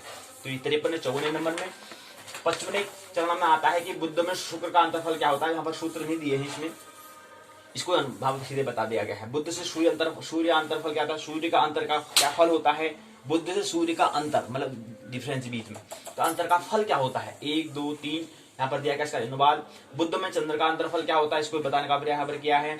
बुद्ध में भौम का यानी कि मंगल का अंतरफल क्या होता है, इसको बताने का प्रयास यहाँ पर किया गया है। इसी क्रम में 59वें नंबर में राहु अंतर्दशा फल क्या होता है, इसको बताने का प्रयास, सूत्र को यहाँ पर गायब कर दिया, सूत्र की आप जिक्र नहीं कर रहे हैं, सीधे सीधे बता रहे हैं। इसी क्रम में 60वें नंबर में गुरु अंतर्दशा फल बुद्ध यहाँ पर बात बताई है इसको। इसी में बुद्ध की महादशा में शनि अंतर्दशा फल क्या होता है, उसको बताने का प्रयास। इसी क्रम में केतु अंतर्दशा फल में केतु की दशा में केतु अंतर्दशा फल क्या होता है, इसको बताने का प्रयास यहाँ पर किया गया है। इसी क्रम में 63वें नंबर में शुक्र अंतर्दशा का फल क्या होता है, वो बताने का प्रयास यहाँ पर किया गया है। इसी क्रम में सूर्य अंतर का फल क्या होता है, इसको बताने 64वें क्रम में हम पहुंचे हैं, 64वें चरण में पहुंचे हैं। 5वें चरण की इकाई जो हम चौथी कह रहे हैं, अंतर्दशा फल कह रहे हैं, उसके 5वें चरण के अंतर्दशा फल विंशोत्तरी क्रम में हम बता रहे हैं। 79 चरण हैं, 79 के हम अभी 62वें चरण में 61वें चरण में हम समझ 60 चरण हमने देखा गुरु अंतर्दशा फल देखा। 61 में बुद्ध की महादशा का शनि का अंतर्दशा फल देखा। 62 में केतु अंतर्दशा का फल देखा, केतु की दशा में केतु अंतर्दशा फल हमने देखा। इसी प्रकार शुक्र अंतर्दशा में शुक्र का फल देखा। सूर्य का अंतरफल हम 64वें चरण में देख रहे हैं। इसी क्रम में 65वें में चंद्र का अंतर्दशा फल, 66 में भौम का अंतरफल, 68 में राहु का अंतर्दशा फल, 68 में गुरु का अंतर्दशा फल, 69 में शनि का अंतर्दशा फल और 70 में बुद्ध का अंतर्दशा फल, 71 में शुक्र का अंतर्दशा फल, शुक्र दशा में शुक्र का अंतर्दशा फल। फिर 72वें क्रम में है सूर्य अंतरफल, 73 में चंद्र अंतरफल, 74 में भौम का मन की मंगल भौम अंतरफल, 75 में राहु अंतरफल। इसी क्रम में 76 में जीव अंतरफल दशाफल, 77 में शयन अंतरफल, 78 में बुद्ध अंतरफल और 79 में केतु अंतरफल। इस प्रकार से 79 नंबर में क्या है 79 चरण में इसको हमने समझा कि अंतर्दशाफल विंशोत्तरी क्रम में क्या होता है। इसी क्रम के बाद हम 6ठे चरण में प्रवेश करें। सारांश में इस इकाई को समझें। सारांश हमने देखा कि दशापति के साथ जितने ग्रह रहे उनमें सर्वाधिक बलवान ग्रह दशापति के आयुर्दाय के आधा का अंतर दशाधिप होता है। इसके पश्चात नव पंचम इन स्थानों के ग्रहों में जो बलवान हो वह दशापति के आयुर्दाय के तृतीयांश का अंतर दशाधिप होता है। इसके बाद दशाधीश से सप्तम स्थित ग्रहों में जो बलवान हो वह दशाधीश के आयुर्दाय के तृतीयांश का अंतर दशाधिप होता है। इसी प्रकार से हमने चतुर्थ और अष्टम में स्थित ग्रहों में बलवान ग्रह चतुर्थांश का अधिप होता है। इसी प्रकार लग्न सहित सभी ग्रह अपनी अपनी अंतर्दशा में अपना अपना फल देते हैं। यदि एक स्थल में अनेक ग्रह हो तो उनमें जो सबसे अधिक बलवान हो वही अपने अंश का पाचक होता है। इससे यह स्पष्ट होता है कि जहां पर दशापति से पहला, प्रथम, चतुर्थ, पंचम, सप्तम, अष्टम और नवम स्थान में कोई भी ग्रह न रहे तो उस ग्रह की दशा के अंतर्गत अन्य ग्रह की अंतर्दशा नहीं होती है, परंतु वही ग्रह अंतर्दशाधिप भी हो जाता है। ये हमें ख्याल रखनी है। इसके बाद 7वें चरण में पारिभाषिक शब्दावली और बोध निबंधात्मक प्रश्न को एक साथ लेंगे। पारिभाषिक शब्दावली पहला है विंशोत्तरी महादशा 120 वर्ष की होती है, यह हमें समझना है। अष्टोत्तरी दशा 108 वर्ष की होती है। अंतर्दशा महादशा के अंतर्गत सूक्ष्म दशा होती है। कि जो अंतर्दशा हम कह रहे हैं, अंतर्दशा क्या है? अंतर्दशा जो है महादशा के अंतर्गत सूक्ष्म दशा होती है। कि अंतर्दशा का फल विंशोत्तरी क्रम हम कर रहे थे, तो उसका मतलब क्या होता है कि जो अंतर्दशा होती है महादशा, महादशा कौन सी है?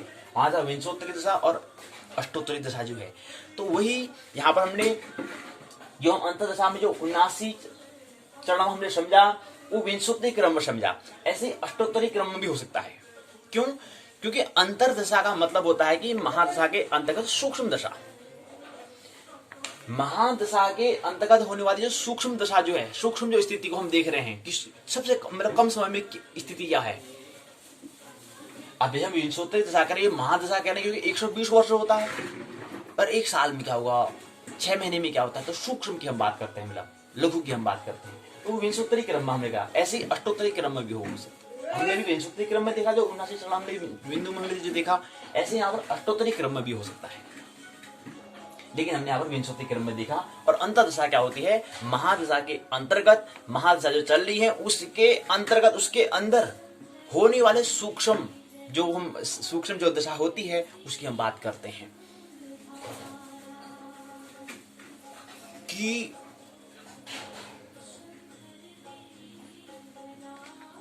सूक्ष्म जो हमारी महादशा है, तो 120 वर्ष जो हम कह रहे हैं महादशा कह रहे हैं, उसके बीच में होने वाली घटनाएं।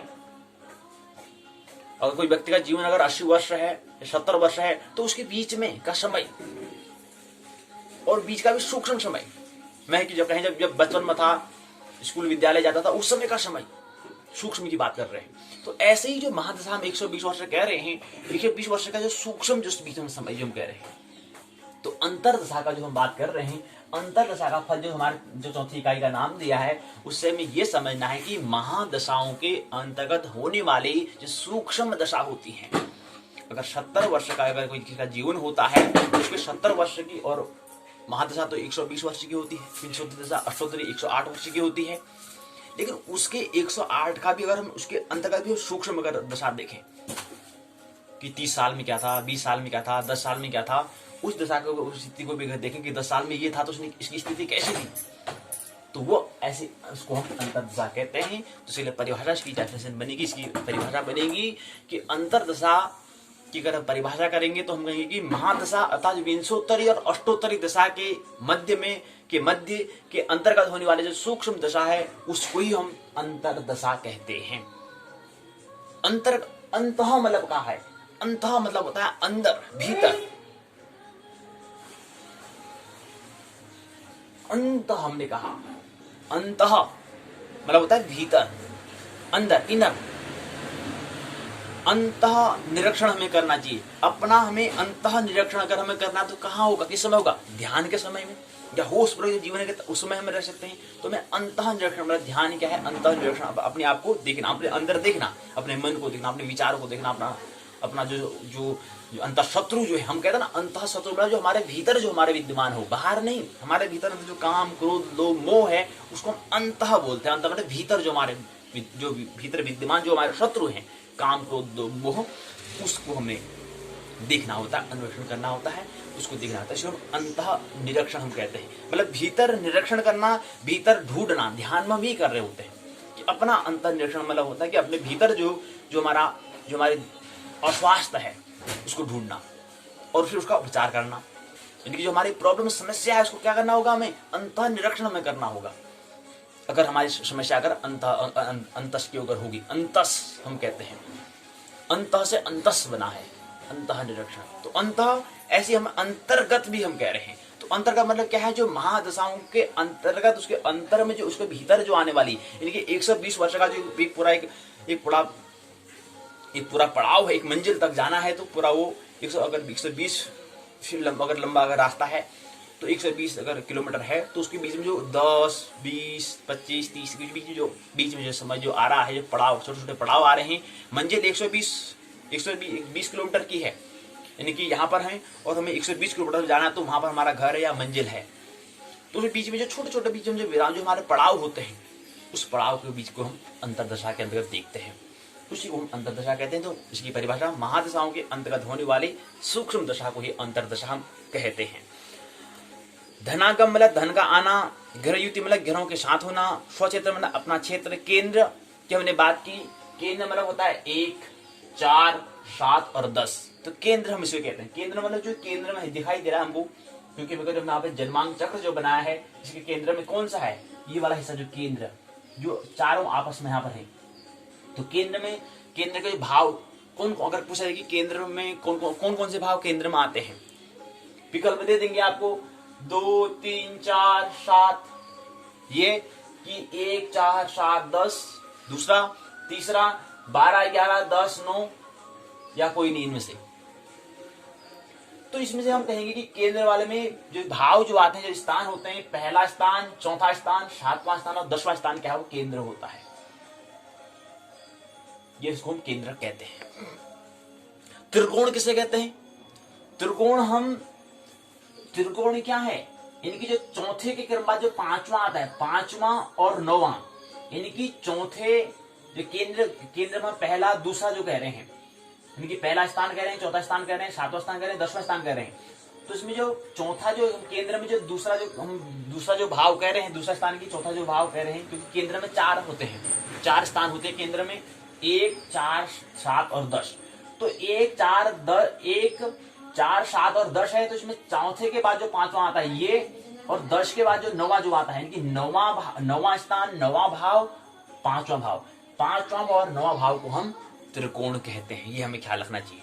कभी पूछा जाएगा, कभी प्रश्न आ जाएगा कि हाँ कि कोई ग्रह क्या है, त्रिकोण में बैठा है, तो वहां पर त्रिकोण में कौन सा त्रिकोण, अब त्रिकोण तो ये भी है, त्रिकोण तो ये भी है, त्रिकोण तो ये भी है, दिख तो ये भी रहा है, त्रिकोण में 3 कोने इसमें दिख रहे हैं। त्रिकोण का मतलब क्या होता है, यहाँ पर 3 कोने जिसमें हो वो त्रिकोण। अब 3 कोने यहाँ पर भी, 1, 2, 3 कोने तो यहाँ पर भी है, 3 कोने यहाँ पर भी है, तो कौन सा स्थान त्रिकोण में अगर ये ग्रह बैठा है, ये कहेंगे, तो वहां पर क्या हमें वहां पर समझने के लिए हमें ख्याल रखना पड़ेगा। त्रिकोण कहने मतलब समझ में आ जाना चाहिए कि 5वां स्थान और 9वां स्थान की बात हो रही है, 9वें भाव की बात हो रही है, 5वें भाव और 9वें भाव की बात हो रही है। और त्रिकोण कहते समझ में आना चाहिए कि केंद्र कहते समझ में आ जाना चाहिए, केंद्र से मतलब अच्छा पहले स्थान की बात, पहले भाव की बात हो रही है, चौथे भाव की बात हो रही है, 7वें भाव की बात हो रही है और 10वें भाव की बात हो रही है। तो वहां पर केंद्र कहते समझ में आना चाहिए, 4 केंद्र कहते ही समझ में आना चाहिए, केंद्र कहते ही 4 स्थान हमें समझ में आ जाना चाहिए। अच्छा पहले स्थान, चौथा स्थान, 7वां स्थान और 10वां स्थान, ये क्या है, इसको हम केंद्र हम कहते हैं। और त्रिकोण 5वां और 9वां स्थान को हम क्या कहते हैं, 9वें भाव को हम क्या कहते हैं, केंद्र कहते हैं। ये हमें ख्याल रखना है। तो बहुत प्रश्न जो आगे पूछे उसके यहाँ पर उत्तर दिए हैं। संदर्भ ग्रंथ सूची यहाँ पर दी गई है। निबंधात्मक प्रश्न पहला है, अंतर्दशा से आप क्या समझते हैं। देखो प्रश्न का पूछने का तरीका, और हमें ख्याल रहना चाहिए कि प्रश्न का पूछने का तरीका क्या होगा, ये होगा, यानी कि 2 तरह से प्रश्न होंगे, 2 घंटे का समय अवधि का होगा। पहले में 2 खंड होंगे, 80 पूर्णांक का होगा, 20 का हमारा सत्र कार्य होगा, असाइनमेंट होगा, ये हमें ख्याल रखना है। तो पहले खंड में मतलब 2 खंड होते हैं, एक खंड में क्या होगा, एक खंड में हमारे पास 7 प्रश्न हमको दिए हो, 5 प्रश्न हमको हल करने होंगे एक खंड में। दूसरे खंड में जो लघु होगा और जो दीर्घ होगा उसमें 3 प्रश्न हमें सवाल का जवाब हमें देना होगा, और 3 का योग करते हैं तो 5, 3, 8 प्रश्नों का हमें क्या करना है, सवालों का हमें जवाब देना है। जो 5 सवाल हम कह रहे हैं वो लघु होगा, लघु प्रश्न हमसे पूछे जाएंगे, लघु तरह के सवाल होंगे, उसको हमें लघु तरह से हमें उसका जवाब देना है। दूसरे 3 जो प्रश्न पूछे जाएंगे वो दीर्घ होंगे, तो दीर्घ हमें उत्तर उसका हमें जवाब हमें देना है। और इस तरह से जो दीर्घ जो है वो 15 अंक का होता है, और 5 जो प्रश्न जो लघु जो पूछे गए हैं वो 7 अंक का होता है। तो 7 पंचे 35 इस तरह से बनता है, और 15 × 45 इस तरह से 45 बनता है, और 35 और 45 का योग से 80 पूर्णांक बनता है। ये हमें ख्याल रही। तो हमें 5 और 3 5 3 8 प्रश्न को हमें तैयार करने हैं, और 8 में क्योंकि हम निबंधात्मक प्रश्न हम कह रहे हैं, तो यहाँ पर ये जो 5 जो है ये तो नहीं आने वाले, 3 प्रश्नों को हमें तैयार करने होते हैं। जो हमारा पहला प्रश्न पत्र है द्वितीय स्नातक द्वितीय वर्ष GY 201 जातक शास्त्र और प्रादेश के सिद्धांत, इसके अंतर्गत हमें 3 प्रश्न तैयार हमें करने हैं। 5 प्रश्न हमसे पूछे जाएंगे, और 5 में से हमें कोई 3 प्रश्न का हमें क्या करना है, सवालों का हमें जवाब हमें देना है। तो समझ लें कि जो दीर्घ उत्तरी आएगा वो इस तरह से ये प्रश्न आ सकता है। क्या आएगा, ये 15 अंक का प्रश्न होगा। इसमें कहेंगे कि अंतर्दशा से आप क्या समझते हैं। अब देखो प्रश्न का पूछने का तरीका क्या है। अंतर्दशा क्या है, एक छोटा प्रश्न है। अंतर्दशा से आप क्या समझते हैं, समझो कि 1.5 अंक का है बस, या कहें 2 अंक का ये है। अंतर्दशा को आप जब समझाओगे तो उसमें आपको 2 अंक आपको मिलेंगे। तो 2 अंक का ये हो गया, और 15 अंक का पूछा जाता है। 15 अंक का पूछा जाता है, या कहें कि 3 अंक का हम कहें तो और भी ठीक कर रहे हैं। तो 3 अंक का अगर अंतर्दशा से आप क्या समझते हैं, 3 अंक का है। प्रश्न का भी पहला भाग हुआ है, लेकिन प्रश्न क्या है, ये दीर्घ उत्तरी है। यानी कि 15 × 45 जो हम कह रहे हैं, 3 प्रश्न का हमें सवाल का हमें जवाब देना है। तो उसमें कह रहा है कि अंतर्दशा से आप क्या समझते हैं, 3 अंक का ये कर दिया। उसके बाद क्या है प्रश्न का, अंतर्दशा का साधन की विधि को बताओ। दूसरा प्रश्न का भाग ये है। तीसरा प्रश्न का भाग क्या है, विस्तार से उसका उल्लेख करो।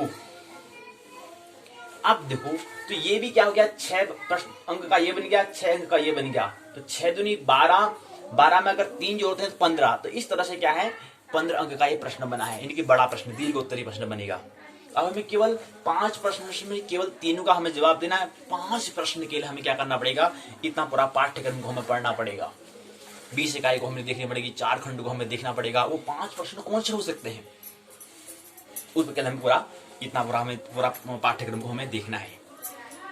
और 5 और उसी प्रकार से 7 यहाँ पर प्रश्न पूछे जाएंगे, यानी कि लघु उत्तरी। 7 में से केवल हमें 5 सवाल के हमें जवाब देने हैं लघु उत्तरी। अब उसके लिए भी क्या करना पड़ेगा, हमें पूरी 20 इकाई को हमें देखना पड़ेगा। 4 खंड में हमें इतने पूरे पाठ्यक्रम को हमें देखना है, और हमें तैयार क्या करना है कि 5 3 8 प्रश्नों का हमें जवाब देना है, उसका सवालों का जवाब देना है। उसके लिए पूरे पाठ्यक्रम को पूरे पुस्तक को हमें देखना होगा। तो पहला प्रश्न ये क्या है, दीर्घ उत्तरी है, ये हमने देखा। यानी कि दूसरा जो दीर्घ उत्तरी पूछा जाता है, इनकी 15 अंक का। तो 15 अंक कैसे हुए, 3 धन 6 धन 6, 6 दूनी 12, 3 15। इसी क्रम में दूसरा प्रश्न आता है कि अंतर्दशा में सूर्य आदि ग्रहों में होने वाले शुभ और अशुभ फल को विवेक कीजिए। यानी कि शुभ की बात एक भाग, अशुभ की बात एक बात। तो 2 बातों को बता रहे हैं। अंतर्दशा से सूर्य ग्रहों का होने वाली शुभ और अशुभ फल की विवेचना कीजिए। ये प्रश्न यहाँ पूछा गया है। तो ये लघु उत्तरी भी कह सकते हैं, यानी कि छोटा प्रश्न वाला भी बन जाएगा, 7 अंक का वाला बन जाएगा प्रश्न, क्योंकि इसमें कोई बड़ा लग नहीं रहा है। लेकिन पहला वाला जो प्रश्न है वो दीर्घ उत्तरी है। क्यों, क्योंकि अंतर्दशा से आप क्या समझते हैं, पहला भाग। दूसरा, अंतर्दशा का साधन करने की विधि बताओ, और साथ ही साथ विस्तार से उसका जिक्र भी करना है, उल्लेख भी करना है। तो 3 प्रश्न बन जाते हैं। तो ये निश्चित है कि ये दीर्घ उत्तरी जो हम कह रहे हैं 15 अंकों के अंतर्गत जो द्वितीय खंड होगा उसके अंतर्गत आता है, उसके अंतर्गत आएगा। तो इस तरह से बड़े प्रश्न अभी हमें उसको ले लेने हैं, ताकि वहां पर फिर कोई भी प्रश्न अगर आ जाए तो उसका हम सवालों का जवाब हम दे सकें। तो यहीं पर क्या है, चतुर्थ इकाई को हम अंतर्दशाफल चतुर्थ खंड दशाफल विचार के अंतर्गत जो चौथी इकाई उसको हम विराम देते हैं। आइए हम पाठशाला के पहले भाग में ये प्रवेश करें। हम पाठशाला में उससे पहली बात और हम समझ लें कि कल हम क्या करने वाले हैं, बस को इसके बारे में एक बार और जिक्र और कर लेते हैं। हमारे ये अंतिम खंड यहाँ पर चल रहा है, स्नातक द्वितीय वर्ष ज्योतिष विषय प्रश्न पत्र पहला, उसको व्यक्त करते हैं यूओयू व्यक्त करता है GY 201। पुस्तक का नाम जातक शास्त्र और फलादेश के सिद्धांत, इस पुस्तक का नाम दिया गया है जातक शास्त्र और फलादेश के सिद्धांत। पुस्तक का नाम दिया है जातक शास्त्र एवं फलादेश के सिद्धांत, यहाँ पर दिया गया, इस पुस्तक का नाम दिया है। इसके हम 4 खंड हमको दिए हैं, और 4 खंड के अंदर जो पहला खंड उसमें 4 इकाई, दूसरे में 5, तीसरे में 5, चौथे में 6, 20 इकाई हमें दी गई है, जिसमें हमने 18 इकाई पर हमने चर्चा कर ली है। अब शेष 2 इकाई और शेष रह जाते हैं, उसको हम कल की पाठशाला में ले लेंगे। और वो इकाई कौन सी है, वो इकाई का नाम है, उस इकाई का नाम हम समझ रहे हैं, वह है प्रत्यंतर दशा फल और सूक्ष्म दशा फल। सूक्ष्म दशा फल हमने क्या कहा, अंतर दशा को ही सूक्ष्म, जो हम महादशाओं के अंतर का जो सूक्ष्म जो स्थिति होती है। दशा का मतलब क्या होता है, स्टेटस का मतलब क्या होता है, व्हाट्सएप में हम स्टेटस तो लगा देते हैं, उससे क्या मतलब होता है, उससे हमें स्थिति का पता चलता है, सिचुएशन का पता चलता है कि उसकी स्थिति कैसी है, व्यक्ति की उसकी मनोदशा कैसी है। क्यों, क्योंकि उसने यही फोटो क्यों लगाया, यही उसने वीडियो क्यों डाला, तो उससे उसकी स्थिति का, उसकी सिचुएशन का, उसकी कंडीशन का, अच्छा वो खुशी है या दुखी है, जो कोई भी दुखी होता है दुखी वाला फोटो लगा देता है, वो वीडियो डाल देता है, लगा देता है स्टेटस में, तो वहां से स्थिति की पता हमें चलता है कि उसकी स्थिति अभी वर्तमान में कैसी है। तो इसी हम स्थिति की बात हम कर रहे हैं। और महादशा में हम बात कर रहे थे, विंशोत्तरी दशा और अष्टोत्तरी महादशा है। इस महादशा के अंतर्गत जो आने वाली जो सूक्ष्म दशा जो होती है उसको हम अंतर्दशा कहते हैं। तो सूक्ष्म दशा का फल हम इकाई 6 में करेंगे, चतुर्थ खंड जो है दशाफल विचार, उसकी हम 6ठी इकाई में बात करेंगे। और उससे पहले इकाई जो 5वीं इकाई है वह है प्रत्यंतर दशा फल।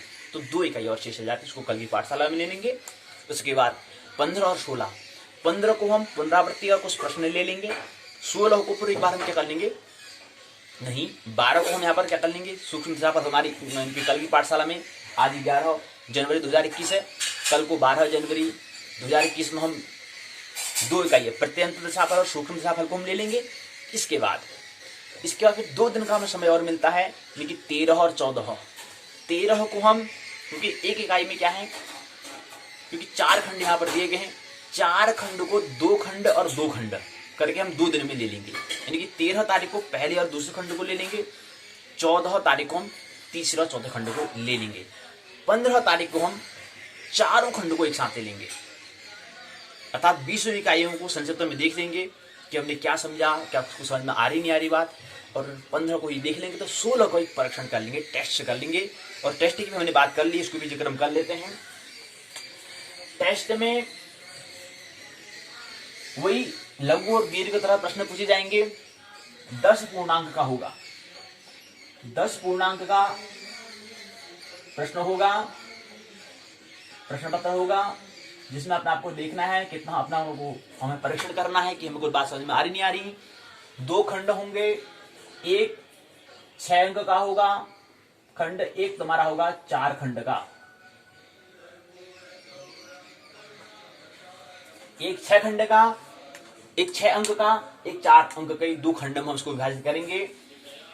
6 में हमें समझ, 6 को हम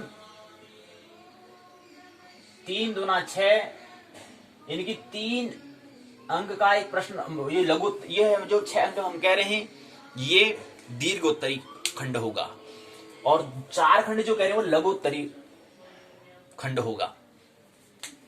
तो ये जो है, इसमें हमने 2 प्रश्न में 3 प्रश्न हम पूछेंगे, 2 अंक का होगा। ये क्वेश्चन है और ये अंक है, मार्क्स है। तो 3 क्वेश्चन और एक क्वेश्चन का जो मार्क्स होंगे वो 2 नंबर का, 2 मार्क्स उसको दिए जाएंगे इसमें। तो 3 क्वेश्चन 2, तो 3 दूना 6, इस तरह से बना। 4 में हम क्या करेंगे, 4 में क्वेश्चन हम 4 पूछेंगे और मार्क्स कितना होगा 1, इसलिए 4 एकम 4 हो जाएगा। ये क्वेश्चन है और ये मार्क्स है, तो इस तरह से हमारा 4 हो जाएगा। तो 6 4 10, इस प्रकार से 10 पूर्णांक का हमें करना है।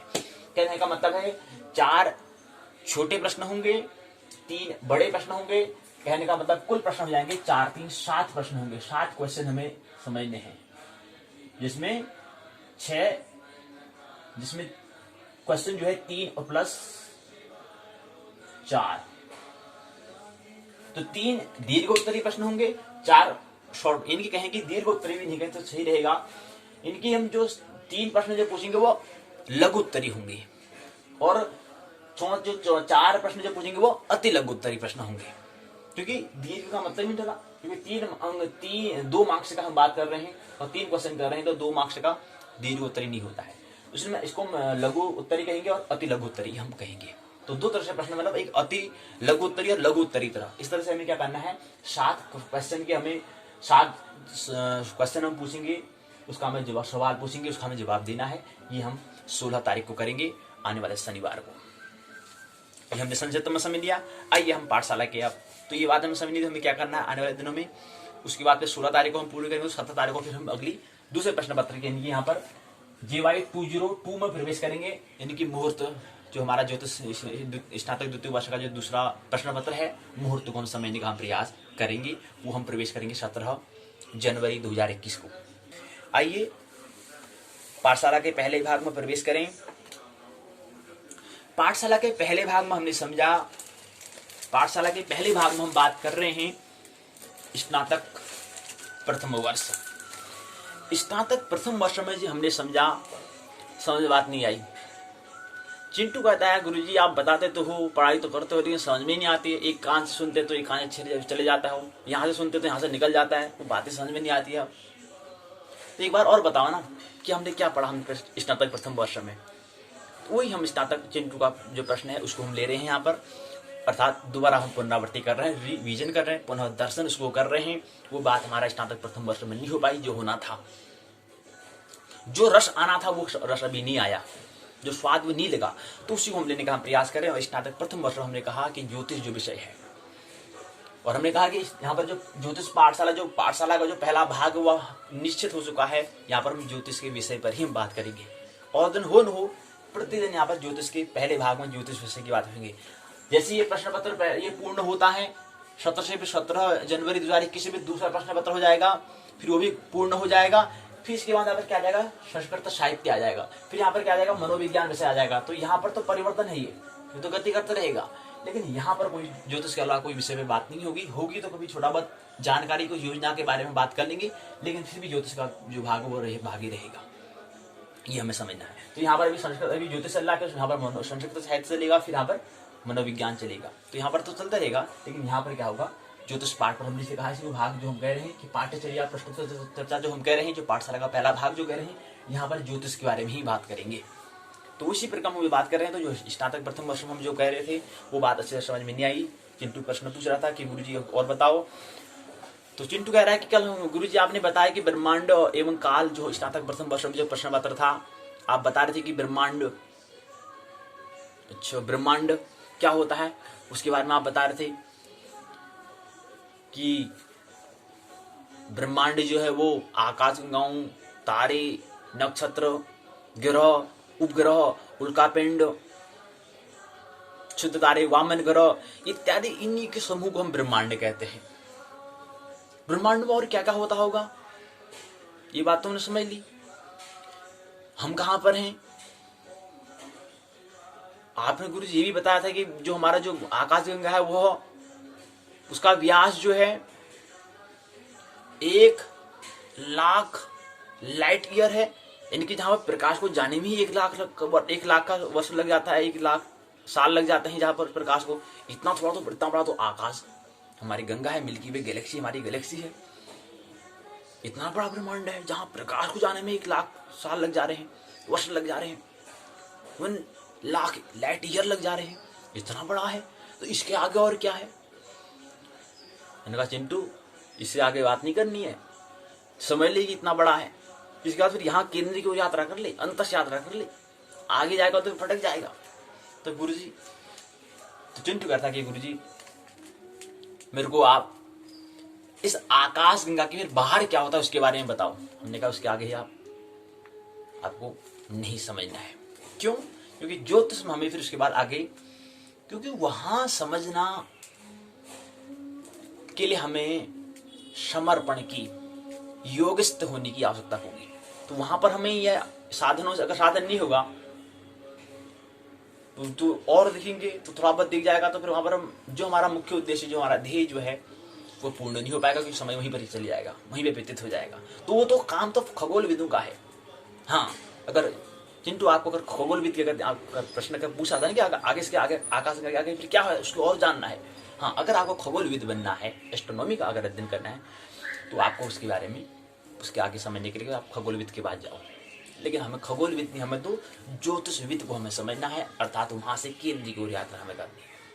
तो चिंटू ने कल प्रश्न पूछा था कि इस आकाशगंगा के बाहर का भी थोड़ा मैं जिक्र करूँ, तो हमने कहा नहीं जिक्र कर आपको समझना है तो वहां पर खगोलविद के पास आप जाए, एस्ट्रोनॉमी में उसका अध्ययन करें। लेकिन हमारे लिए केवल संक्षिप्त में एक आकाशगंगा और ब्रह्मांड का हिस्सा, आकाशगंगा हिस्सा है, ब्रह्मांड एक शून्य का हिस्सा है, वो मौन का वो जो शून्य अंतरिक्ष जो आकाश है, उस आकाश में हमें क्या हो जाना है स्थित। जो पृथ्वी है वो भी शून्य में स्थित है, तो हमारा स्वभाव भी उस वैसे हमें मौन हो जाना है, हमारा सवाल प्रश्नों का गिर जाना है, तो इस स्थिति में हमें पहुंचना है। तो वहां से समर्पण की भावना आएगी, सौंपने की, सरेंडर की भावना आएगी, समस्त समझने की भावना आएगी। तो वहां से हमें एक बार झलक हमने देखनी थी, और हमारा मुख्य केंद्र हमारा क्या होता है, केंद्र की ओर, यानी कि हमारा पृथ्वी, हमारा सौर मंडल, उसकी हम बात करते हैं। तो आइए, तो चिंटू ने प्रश्न पूछा, उसके बारे में अगर बात आपको करना है तो उसका जवाब, हमने सवाल का जवाब दे दिया। अगर आपको समझना है तो खगोल में आप जाइए, खगोल विदों के पास जाइए, वहां से इसको और अच्छे से समझ सकते हैं। और थोड़ा बहुत अगर जो बात से सामान्य समझना होगा उसको हम ले लेंगे, ऐसी बात नहीं है, संक्षिप्त में समझ लेंगे। तो क्योंकि थोड़ा बहुत खगोल का भी हमें ज्ञान होना चाहिए, क्योंकि एस्ट्रोनॉमी में हम बात करते हैं कि पूरा जो ब्रह्मांड, पूरा यूनिवर्स क्या है, संयुक्त है। अगर उतना दूर, उतने लाइट ईयर में कोई अगर खगोल पिंड है, इतना विशाल काय खगोली पिंड है, तो वो भी वहां उतने दूर होने के बाद भी वो हमें प्रभावित करता है। क्यों? क्योंकि कहीं न कहीं से हमारा क्या अनजान रास्तों से वो क्या जुड़े हुए होते हैं, संयुक्त होते हैं। ये दृष्टि ज्योतिष है, और इसी दृष्टि को समझने के लिए हमें खगोल का थोड़ा अध्ययन हमें करना होता है, कितना दूर है करके। तो उसके बाद हम कल बात कर रहे थे, हम यहाँ पर सोलर सिस्टम में आ गए थे, सौर मंडल में आ गए थे। सौर मंडल के अंतर्गत हमने सबसे पहले बात की थी सूर्य की, हम बात कर रहे थे, और सूर्य का हमने कहा कि गति की हम बात कर रहे थे।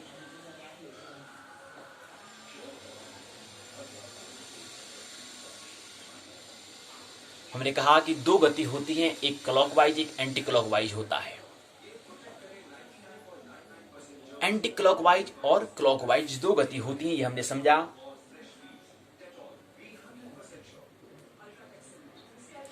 पूर्व से पश्चिम की ओर, यानी कि जो हमारा सूर्य है वह क्लॉकवाइज गति करता है, पृथ्वी हमारी गति एंटी क्लॉकवाइज करती है, यानी कि पृथ्वी वामावर्त गति करती है, यानी कि बाएं हाथ से होते हुए गति करती है, ऐसे मतलब पश्चिम से पूर्व की दिशा की ओर। और जो हमारा सूर्य है वह दाएं से बाएं की ओर, अर्थात क्लॉकवाइज गति करता है, जैसे घड़ी गति करती है 12, 1, 2, 3, 4, 5, 6, 7, 8, 9, 10, 11, 12, ऐसे हमारा सूर्य भी गति करता है, ये हमें ख्याल रहे। तो सूर्य का हमने कहा मध्य भाग 25 दिनों में, ध्रुवीय भाग 35 दिनों में एक घूर्णन करता है, ये हमने बात कही। सूर्य क्या है? सूर्य गैसीय गोला है। सूर्य है क्या? सूर्य एक गैसीय गोला है। इसमें कौन कौन से तत्व विद्यमान है? हाइड्रोजन, जिसको हम H2 कहते हैं, H2 से उसको व्यक्त करते हैं। तो हाइड्रोजन कितनी मात्रा में है, कितने फीसदी हाइड्रोजन सूर्य के अंदर है? तो वह है 71%। हाइड्रोजन क्या है सूर्य में? सूर्य क्या है? गैसीय गोला है, ये तत्वों से मिलकर बना हुआ है। इसमें सबसे ज्यादा तत्व जो है हाइड्रोजन तत्व है, वह 71% होता है, 71% हाइड्रोजन से बना है। और हीलियम जो है 26.5% क्या है? हीलियम तत्व है। अन्य तत्व भी हुए, बहुत सारे तत्व, अन्य तत्व भी आते हैं। अन्य तत्व जो है वो सभी का अगर योग करें तो वह 2.5% बनता है, प्रतिशत बनता है, परसेंट बनता है। और इन तीनों का अगर योग करते हैं तो 100% बनता है, 100% होता है। तो सूर्य में जो अधिक तत्वों की संख्या किसकी है? हाइड्रोजन की है, जो 71% है, हीलियम 26.5, और शेष जो अन्य तत्व जो वो क्या है 2.5 के अंदर आ जाता है। अन्य जो तत्व है वो सभी इसमें आ जाते हैं।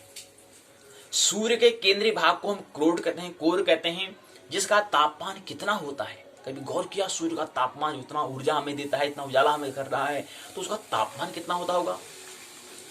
टेम्परेचर कितना होता होगा? तो वैज्ञानिक बताते हैं, इन्हें गणना करी कि 1.5 गुणा 10 की घात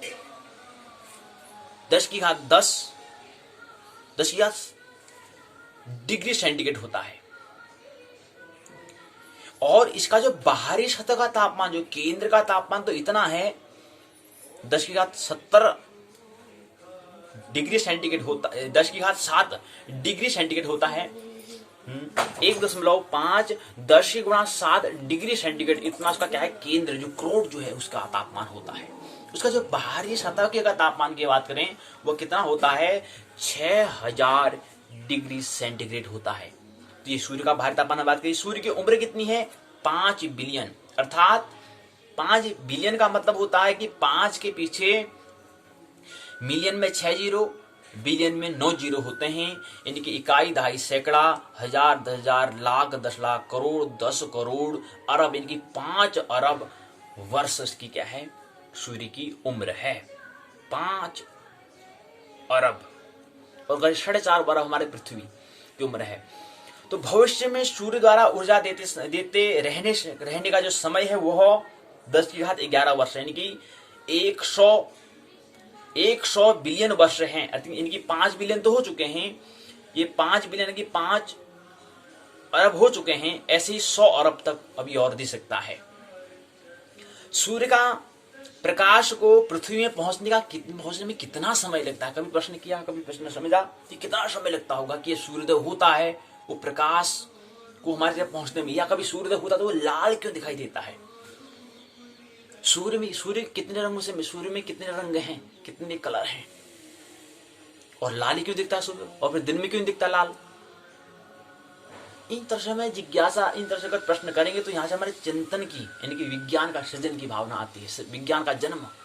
और भारत में विज्ञान का जन्म नहीं हुआ है, यही सबसे बड़ी एक सोचनीय, विचारणीय बात है। मान लिया हमने, बस सब होता है, ठीक है, और कमी नहीं है यहाँ पर। कणाद, कपिल, पतंजलि, इतने से महान ऋषि यहाँ पर हुए हैं, लेकिन फिर भी विज्ञान का सृजन यहाँ नहीं हो पाया। ये थोड़ा विचार करनी, सोचने की बात है। विज्ञान का भी जन्म दिया, क्यों? क्योंकि एक बात है कि हम कहते हैं कि ये तो माया है भाई, विज्ञान तो माया है, नहीं चाहिए भाई, छोड़ो इसको। इस दृष्टि से हमें आगे उठना है, ये भी हमें ख्याल नहीं, तो विज्ञान का भी सृजन करना है। कितने नोबेल प्राइज आते हैं, कितने नोबेल प्राइज भारत को मिलते हैं, कभी हिसाब किया? उंगली में गणना कर सकते हैं, इतने नोबेल प्राइज, इतने कम। ये भी विचार करने योग्य बात है। जबकि अमेरिका में नोबेल हर प्रति वर्ष नोबेल प्राइज, लेकिन भारत में नहीं। एक हमारे जो यूथ है, उनकी मस्तिष्क में है कि हाँ बस यहाँ पर था। तो भी एक प्रश्न हमने कहा कि युवा होना, शरीर की दृष्टि से युवा होना नहीं है, उसका अन्य आयाम है कि हमारा मनस और हमारा अंतस कितना युवा है, ये महत्वपूर्ण होता है। यंग, हमारा माइंड कैसा है, हमारा अंतस कैसा है, वो हम ज्यादा निर्भर करता है। तो बूढ़ा भी युवा हो सकता है, ये भी हमें ख्याल रहे। अगर उसका मन और अगर उसका अंतस अगर यंग है तो बूढ़ा भी युवा हो सकता है, ये हमें ख्याल रहना चाहिए। तो 5 बिलियन हम कहा हमने, तो सूर्य का प्रकाश पृथ्वी तक पहुंचने में, और प्रकाश कितने समय, जो हम टॉर्च करते हैं, देखते हैं, कभी गौर करना चाहिए, टॉर्च डालते हैं प्रकाश जल्दी पहुंच जाता है। कभी शादी ब्याह में देखते हो लगा तो रात को देखते हैं, कभी कहाँ कौन देखे या कौन देखे, छोड़ो यार क्या करना हो रहा है, छोड़ो हमारा काम थोड़ा है, क्या जाता है। जो वहां पर डीजे में लगा होता है वो प्रकाश जाता है, तो प्रकाश कभी रात्रि में देखना कैसी तेज उसकी धारा प्रकाश जाता है। तो उसकी अगर उसी को हम अंतरिक्ष, खगोल में तक जो वैज्ञानिक साइंटिस्ट कैसे कहते हैं, वैज्ञानिक कैसे कहते हैं, वही तो करता है, वही तो होता है कि वो विचार करता है, देखता है कि क्या चीज हो रहा है, प्रकृति के रहस्य को जानना चाहता है, उसी में वो समय ज्यादा व्यतीत करता है, प्रश्न पूछता है, फिर उसको समझने का प्रयास करता है। तो जिसमें शादी ब्याह में जो लगा होता है वो प्रकाश जाता हो कि उसको देखना चाहिए, लेकिन कहाँ फुर्सत है, कौन देखे। तो प्रकाश और 1 सेकंड में कितना चल जाता है, 3 लाख किलोमीटर चल जाता है। 3 × 10⁵ 5 किलोमीटर 1 सेकंड में, 3 × 10⁵ 5 किलोमीटर पर सेकंड, प्रति सेकंड में जो प्रकाश पहुंच जाता है। वही प्रकाश को सूर्य का जो प्रकाश है, सूर्य की जो रोशनी है, उसको पृथ्वी में, वसुधा में आने में 8 मिनट 22 सेकंड का वक्त लग जाता है। और ख्याल रहे कि सूर्य 8 मिनट पहले जहां पर वर्तमान में है, वहां से वर्तमान में जो हम तारों को देखते हैं, तारे वहीं पर नहीं होते, ये भी ख्याल रहना चाहिए। जब हमारा सूर्य इतना नजदीक होने के बाद प्रकाश को आने में 8 मिनट 22 सेकंड का वक्त लग जाता है, यानी कि 8 मिनट और 22 सेकंड बहुत कुछ होता है, क्योंकि एक सूर्य प्रकाश जो है 3 लाख किलोमीटर की दूरी से चल रहा है, उसको आने में इतना समय लगता है। तो उसको अगर 8 से गुणा करें, इतनी दूरी है सूर्य और पृथ्वी की दूरी, बीच की दूरी। और ऐसे ही महासूर्य पे और भी तारे हैं, वो तो और भी दूर स्थित हैं। तो यहां से ये बात हमें समझनी है कि प्रकाश को आने में इतना वक्त लग रहा है, तो सूर्य 8 मिनट, जैसे हम कहें कि सूर्य अस्त 17:32 में हो जाएगा, तो सूर्य 17:32 में अस्त हो जाएगा, लेकिन हमें प्रकाश 17:40 तक प्रकाश में मिलेगा।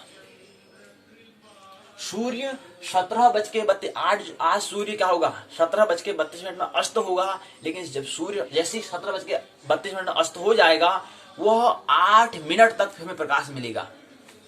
क्यों? क्योंकि उसको आने में 8 मिनट का वक्त लग रहा है। तो यह हमारा प्रकाश हमें कितना देर तक मिलेगा, 17:40 तक हमें प्रकाश मिलेगा, लेकिन सूर्य वहां से जा चुका होगा। सूर्य के लिए अतीत की बात हो जाएगी।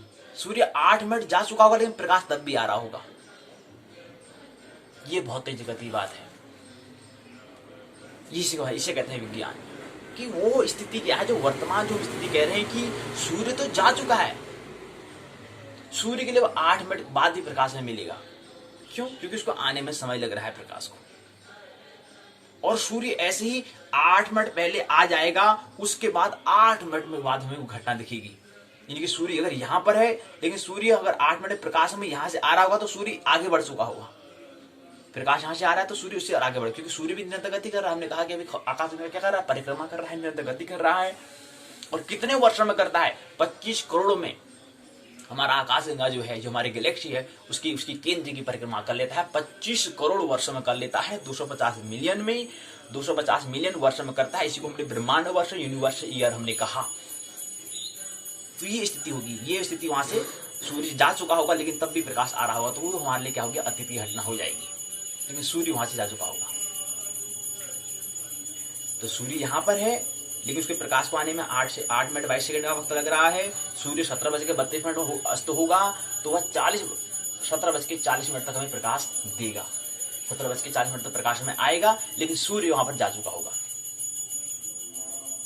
तो ये 8 मिनट, तो ये हमें समझे कि सूर्य को आने में कितना वक्त लगता है, पृथ्वी में आने में, वसुधा भूमि में आने में 8 मिनट 22 सेकंड का समय लग जाता है। और जो प्रकाश 1 सेकंड में 3 लाख किलोमीटर की दूरी चल जाता है, इतना तेज चलने वाला जब भौतिक जगत में और दूसरा भी फिलहाल कोई है नहीं वस्तु, उसको आने में इतना 8 मिनट का वक्त लग जाता है। तो समझो सूर्य कितना दूर है पृथ्वी से। सूर्य का व्यास कितना है, सूर्य का व्यास 13,92,000 किलोमीटर इसका व्यास है। जैसे हमने कहा कि जो हमारा आकाश गंगा है, उसका व्यास कितना है, उसका व्यास को हम यहाँ पर उसकी जो मापिका, जो मापदंड होता है, वो प्रकाश के हिसाब से करते हैं। अर्थात जो हमारा आकाश गंगा का व्यास वो क्या है, वह 1 लाख वर्ष है। जहाँ पर प्रकाश को जाने में 1 लाख वर्ष लग जाता है, तो इतना 1 लाइट ईयर का व्यास उसका है।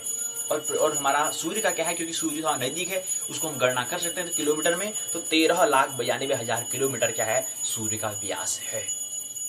सूर्य सोलर सिस्टम के हमारे आकाशगंगा का एक हिस्सा है, सोलर सिस्टम के अंतर्गत आने वाला इसका प्रधान मुखिया है। लेकिन एक ही सौरमंडल ही है, अनेक सौरमंडल हैं एक आकाशगंगा में, और अनेक क्या है इसमें तारे, ग्रह उपग्रह, खगोलीय पिंड इत्यादि ग्रह उपग्रह, कृत्रिम उपग्रह सब यहाँ पर हैं। तो ये हमने समझा कि पृथ्वी के व्यास का लगभग क्या है, 110 गुना है। सूर्य हमारी आवास पृथ्वी में है। तो शेष हम कल प्रसंग में ले लेंगे। मानना नहीं जानना, आनंद मौसम पर जीवन जीना है। मेरी बातों को इतने प्रेम पूर्वक शांति से सुना, बहुत बहुत अनुग्रहित हूँ। अंत में सभी भीतर बैठे परमात्मा को प्रणाम करता हूँ, मेरा प्रणाम स्वीकार है।